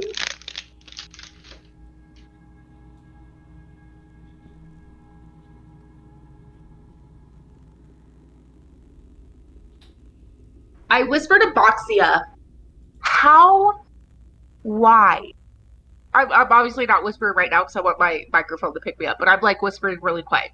How wide would you say Amazons are? How wide? Wise. How wise? She will think for a moment and say, depends on the role, I think. If they are hunter-gatherers, they would probably be a bit more perceptive to things, and a bit more keen about their surroundings. I'm not sure. This one sounds like they're sentries. They probably have some form of training to keep watch, but they don't sound like their heart is really in it. If you have a spell that could mess with their minds, could potentially work. I was thinking about trying to charm them, but I don't know if they're like resistant or, you know. She shrugs and says, "Not to my knowledge." Okay. So much pressure. Okay. I'm just burning through these level 2 spell slots, guys. There's only no. And your sister's names, just because Cassie has the hardest fucking time remembering how to enunciate them, can I have them one more time? 1 second. That was like out. That was like out again. Or that was again. Fuck it. No, because my character's Thessalia and Leah. That was out again. Sorry, I was talking. What was? No, it's Thessalia and Leah. Thessalia and Leah. Okay. Yes. Okay. And should I address them as Lady Thessalia and Lady Leah, or is it Queen? Address her as Queen Thessalia. If you want to be really formal, you can address her as Queen Thessalia the Sixth. Queen Thessalia the Sixth. I make a mental note that she has 6. Leia. And would it be Lady Leah then? I suppose. I'm going to be honest with you. Haven't been here in 13 years. Not sure if the naming conventions remain the same. I'm giving you the best info I have. Okay, no worries. Great information. We're gonna run with. Okay. Before I do that, I'm going to cast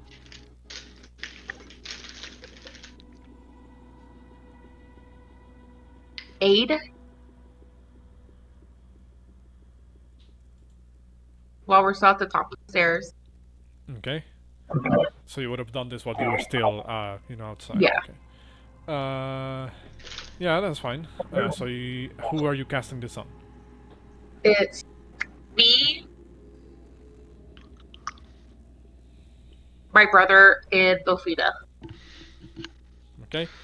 So those 3 of you get increased to their max and current hit points of 5 points. Are you casting a second level or? Just.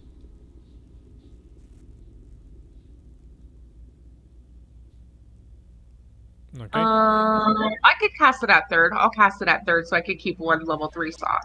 Alright, so 10 hit points, current and max. Yeah, the end. That's still a long rest, right? Or is it a short rest? Yeah, that's effectively till a long rest because it lasts 8 hours. Okay. What were you saying, Alexandri? And then I will. Hopefully, none of us need to notice anything. So I'm gonna go down around the corner. Okay. Pulling Porunga behind me. Okay. No, actually, I'll leave Porunga here. I'll hand Moxina the fake chain attached to Porunga and hand the staff over to her as well. And I will descend the stairs with the wine bottle. Okay. I give Xandria a look that says, should I go with you, or do you want me to stay? Kind of grabbing my sword. I'm gonna say, don't look like you want to fight because you'll fuck up my spell. Okay, I let go of my sword and I just kind of start following Xandri. And then everybody follow, but stay at the top of before the last landing of the stairs, if that makes sense. Like where I am, or where Porunga, or where Heliope is? Where the camera is. Okay. I think I'm stuck. You're underneath me. Yes, there we go. You shouldn't be stuck. There we go. Yeah, you should be able to move. There you go. What's it called? So you pull out the wine bottle and, take a deep breath and begin to approach. And I will put on my crown. Okay. As you begin to make it down the stairs, like halfway through the stairs, the Amazon warrior that is kind of her face turning a little bit more to the right, the one at the back, kind of looks around, looks over, and kind of taps the other one on the shoulder. They both kind of like stand up from their chairs, and they don't draw their weapons immediately, but one of them does say, "Wait, who are you? What? How did you get here?"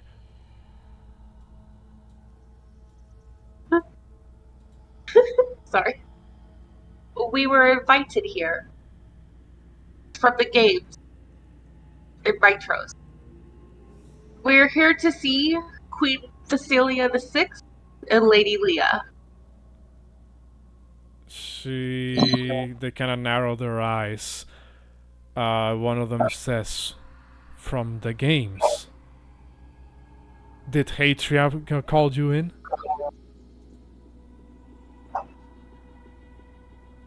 Does Xandru remember the name of the Amazon lady we spoke to? What's it called? You believe that was it? Hatria. Atria? Yes. She was another female who partook in the game. I also partook. We chatted very briefly, and she told us about your island. How did you make it past the golems? Well, they were quite rude and very touchy, so we disposed of them. Sorry. We did ask them to stop. One of them kind of holds hovers like a hand over her weapon and says, "If you were truly invited, you would have been told the special phrase to make them stand down."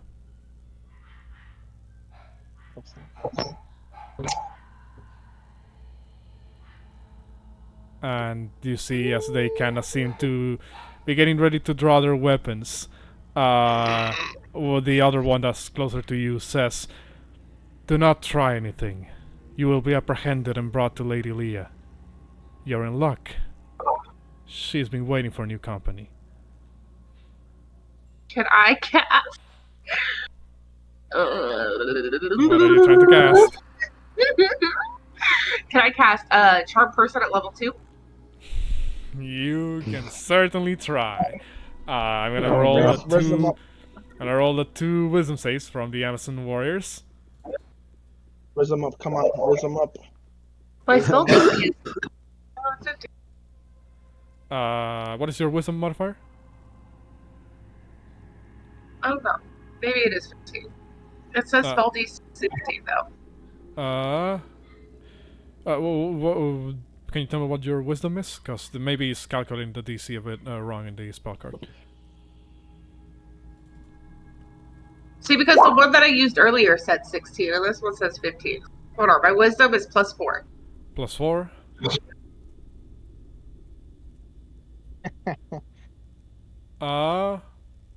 No, yeah, 15 seems about accurate. Actually, no. Do you have your pendant, the fucking... I do. Okay, so that's what increasing Yeah, that's what's increasing the DC. So that's a 6. So your DC is a 16. So one of them makes it, one of them fails. Does anybody have anything for the one that makes it? I have a big fucking sword. Anybody? I mean, if you think Dirk could walk up and just say, Dirk could say something, I don't think Dirk could say something. You know, I could use cutting words. Yeah. Yeah, I was about to say, we already confirmed that his bardic inspiration and cutting words is not an action, right? It doesn't break invisibility by the rules of invisibility, no. Yes, so I can technically say cutting words to make the check go down, technically. But I would have to canonically in-game move my character, then say something, and move it back. I mean, would you have been moving alongside your team? I would. Okay.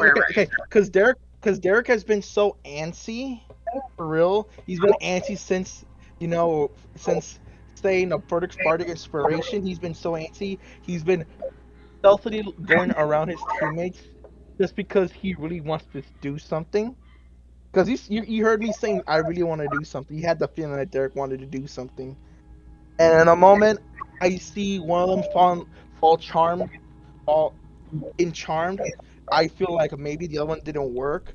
So I'm like, that's a nice. And it would cut down the cutting words.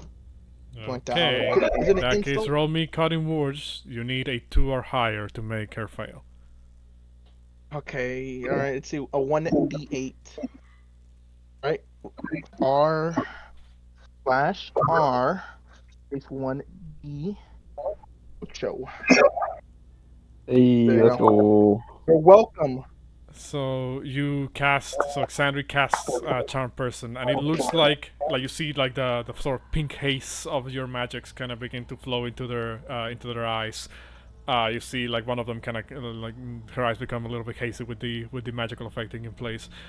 The other one seems to be a little bit more resilient to that effect, but then Derek is like, please fucking fail. And then you see as somehow the potency of your spell gets boosted by that, or rather their mental defenses get lowered because of that. And welcome, you by the see way. as the magic now begins to fill their heads. You see them blink. Their eyes kind of wander a little bit. They're kind of glazed over for a couple of seconds before they blink again. And you notice the magical effect still taking place.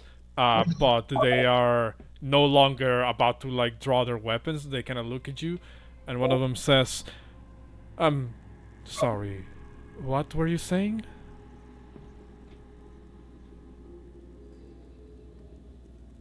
These. That we were invited here to talk about an alliance with Queen Cecilia VI and her sister, Lady Leah. They kind of look again a little bit out of it and sound out, but one of them says, "Has the action been longer than a minute?" It's about to be. What's it called? One of them says, "Sorry to say, friend, but Queen Testilia is not here. Not at the moment, anyway. She's back in the mainland overseeing the war games." The other one speaks up and says, "Lady Leah, however, should be in the lower levels as well." The Queen is not here? One of them, they shake their head. Out of game. The war games? That's what we participated in, right? No. That's the Olympic Games. Those were the great games. The war games, you were told by Moxia before going to the island that there's sort of like a constant like mass training exercise going in the island of Themis at all times, which are called the war games. It's kind of a way for the Amazons to keep themselves like sharp by like sparring with one another. But it is on this island. It's just farther down the mountain in the actual mainland. You're not particularly sure where they would be taking place because it's a big ass fucking island. But you know, as far as you can tell, this one of the Amazons confirmed that Queen Tessilia is not here, but Leia is. One of them says, "I'm sorry, but you said you were invited. How many of you are there? Is it just?" Go ahead. Moxia, We're not hurrying. Bouxfhades, myself, Drak, Porunga. 6. Oh my god, oh my gosh. You're invisible, You forget bro. already? Yeah, bro. We No, you want forgot. you to stay hidden. No, she said the actual name instead of the other name. No, that was me counting outside of there. Oh no. Okay, for a I moment was you were like, worried. "Oh my god, you just screwed yourselves up." You just I screwed was yourselves up. worried Oh for my a god. moment because I thought you actually named Moxia out loud. No. That's what I Outside said. of Did you there. really just say that name? That was 100% in her head. Her name is Okay. Siren Oh my right god. now. Oh my god. But outside of okay. game, I was literally like, who the fuck is with us? I was like, that one chick whose name I could never pronounce, Boxia, because I was like, two NPCs, and then I was like, Bouxfhades right next to me, and then I was like, Derek's on the stairs, but he's invisible, so I put him back down, and then I was like, Porunga, my brother, and me. That's 6, right? I was for sure. I thought you were screwed up right there. I mean, like, all right, just yeah. right So there. yeah, you got the number correctly. The one of the Amazons speaks up and says, 6 of you then. Well, that's quite the crowd. I hope the way here wasn't particularly too rough on you. No, actually. I mean, we've seen some pretty exotic animals that we don't get to see on the mainland, which was pretty nice. We did skirt around them, though. We didn't want to upset them in their habitat. They kind of nod along, and one of them says, well, I suppose we could let you through, but Queen Tessilia and Lady Leah are not going to be happy about what happened to the golems. If it costs components to reconstruct them, we'll just pay them back. They kind of look a little bit unsure, but one of them says, I guess you better then discuss this with Leah then. Those golems were particularly...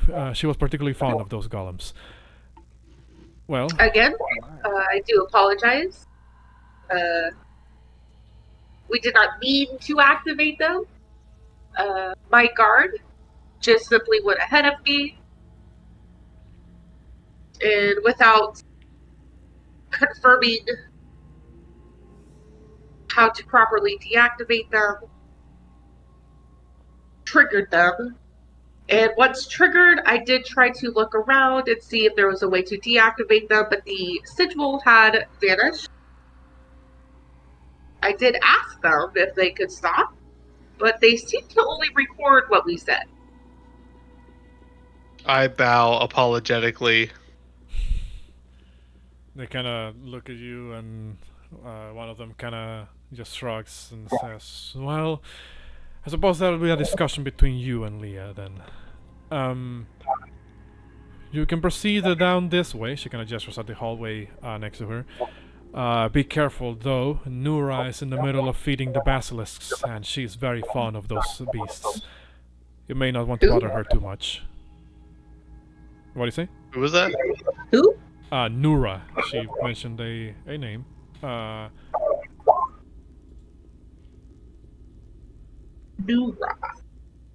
Who is it? Nura.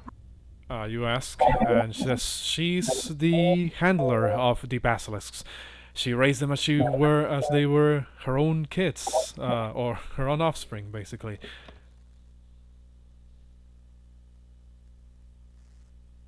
Most of the basilisks that our patrols use around the island were raised by her.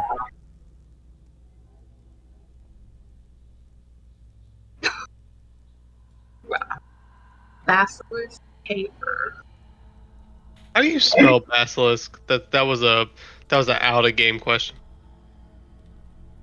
I'm struggling. There we go. Thank you. We will do our best to not I was right. not to disturb Nura or the basilisk. Very well Did I say then. right? Basilisk? Oh, just be sure not to forget. You may have forgotten the phrase for the golems, but make sure to not forget the phrase for the lower levels. I trust you know what it is.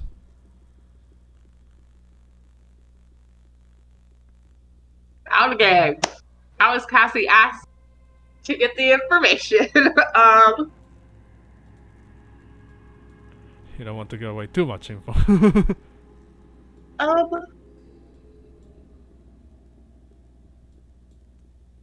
do not truly recall if we talked about the lower floor. We only talked about entering the temple, and upon entering, we would be greeted and then escorted to our domain, our destination. Is that not the case anymore? Well, we were ordered to stand guard here, and we can't really leave our post like that. But maybe Nura can take you there. They kind of like look at each other, and the other one speaks up as well and says, I find it really weird that you weren't told about the pass phrases, even though you claimed to be invited. But maybe there was some mix-up on the way there. Well, I suppose... Maybe I forgot what they were over our drinks that we were sharing. I suppose we'll cross that bridge when we get there. Well, they kind of both look at each other, and one of them says, if you must know, the passphrase to get past the creature in the lower levels is by the grace of Lutheria. Oh, that's what it was. That's why I brought this wine. Why did I forget that? They look at the Because I'm wine. literally holding a wine bottle in my hand right now. They look at the wine, raise an eyebrow. One of them says, nice ribbon. The other one says, I'm certain Lady Leah will like it. Now, you should probably move along. If any more unforeseen guests show up, we should probably be ready to meet them. Yes, of course. Do you think Dora would be okay with me asking her questions? Wait, is one of these people Dora, or is Dora coming? The way they seem to talk about this person, it seems neither of them is them. They seem to be referring to somebody else who isn't here. Okay. So, but they do gesture you to run along as they point down the hallway next to them. Can I mean, I assume that like these people are just like standard guards, right? I mean, they look what I can about tell. on par with all the other Amazons you've seen so far. What's it called? I'm Are you trying to scared. use Know Your Enemy to figure something out? I am. What are you trying to figure out? I'll say because of how long the conversation has gone, I'll give you 3 things. I would like current hit points, armor class, and strength score. What is your current hit points? 66 currently. Lower than yours. Armor class? Good. Hold on one second, I'm typing. Armor class is 17. Equal. Good to know. And strength is... Oh, shoot. Can I change strength? Because I forgot that I have 25 of that. That was my bad. Sure. Let me... I forgot that I had, like, immense strength, so that's always going to be lower. Let me do... Hey, who knows? Let me do Constitution, and mine is an 18. What is your is an 18 lower than yours? What's it called? So why? So, it seems they're giving you a free, a way to pass by them. You better take advantage of it, because Yeah. once that charm person runs out, they're gonna be really angry at you. Yeah, they are. So, We should- do you guys move on? Yep. All right. Yep. And as you guys move on to the next room, which I guess I'll quickly describe. You guys can move ahead on the map. I'll move the rest of the tokens closer. The next room appears to be kennels of sorts. This wall area where that has like holding pens for a bunch of creatures. The creatures themselves, well, you already know them. They're the nasty 8-legged creatures that are the basilisks. I What's it can't called? open the door. Well, yeah, because it's locked. So one of them walks up and unlocks the door for you. Looks at you up and down, Bouxfhades, and seems to kind of nod along and say, "Not sure what training regiment you have, but keep at it." The other one looks back, and when Porunga and Drakgar are being dragged along, and says, "You brought If they're men. dragged along. You brought men along with you. Well, if they're not, We're like well, considering that you have an important meeting with Lady Leah, they are to not interfere. Make sure they are brought to the rooms with the other rest of the men, so that they don't bother you during your meeting." What's it called? The other Amazon kind of unlocks the door for you with her own key and says, "Well, in you go." As you see this sort of like very large room ahead of you that is filled with around 4 or so cages with basilisks who are kind of currently blindfolded by similar sort of like blinders like you saw back at the the surface. And there's a singular dwarven Amazonian warrior that seems to be going from one cage to the other, sort of like putting bowls of food inside the cages for each of the basilisks. What's it called? And by bowls of food, I mean chunks of petrified creatures that have been shattered previously. And as you see this scene play out in front of you, that is where we're going to end the session for today. What's it called? So you Thank guys God. made it past the entrance. What's it called? at least this espionage way. mission is going better. Next time on Tickets. Dragon Ball Z. I mean, hey, you know, Aware. you now have an hour starting from now to do what you need to do before the fucking charm person effect ends, and then Yeah. they're probably gonna raise the alarm. So you know, what's it called? So you have some time to do this. You might want to get everything done with. I just hope the team follows my lead. That's all. That's all. What do you mean? What do you mean? I've been following your lead the whole time. I'm I have to 100% say, required to follow your lead. I can't talk or do anything. I have to What do you follow mean? your lead. Dude, I can't do shit at all. Using bardic At inspiration all. while Invis is kind of clutch. Yeah, I mean, I gotta Yeah, but admit, I've done that- Derek was solid this game. I give Derek like 5 friendly points for this session. We're about to make it to our destination with all of our. I'm so sad. I wanted to do something so badly. Don't worry, you will hear soon. You'll see. You'll see. I I mean, hey, swear I better do something. there's you don't Give know me a how head many. to cut off. How about that? You don't know how many rooms or levels are in this complex. Maybe one Give of me them a- will allow you to do something stupid. Like Give me a head to cut off. Come on, please, begging. a head to cut Well, off. Jesus. theoretically, now that we're in, I don't even think he needs to stealth. Oh wait, he No, looks 'cause like the a guy. bastard. No, you still have to say Invis, like- you're a guy. I mean, Right. well, Yeah, not that's what I'm only, saying. I'm so only pissed. see a guy. He's decked out in magical gear, which wouldn't make too much sense for Right. the With- cover story. With 2 swords, hell yeah. With 2 What's it swords called? and abs. You know, but like I said, your disguises are gonna hold up here. But the further you go into more restricted areas, that story is gonna fall apart. So pick your battles carefully. What's it called? Instantly goes on a killing spree. I mean, Yeah, I hey, think the room full of basilisks is the wrong place to pick the battle, though.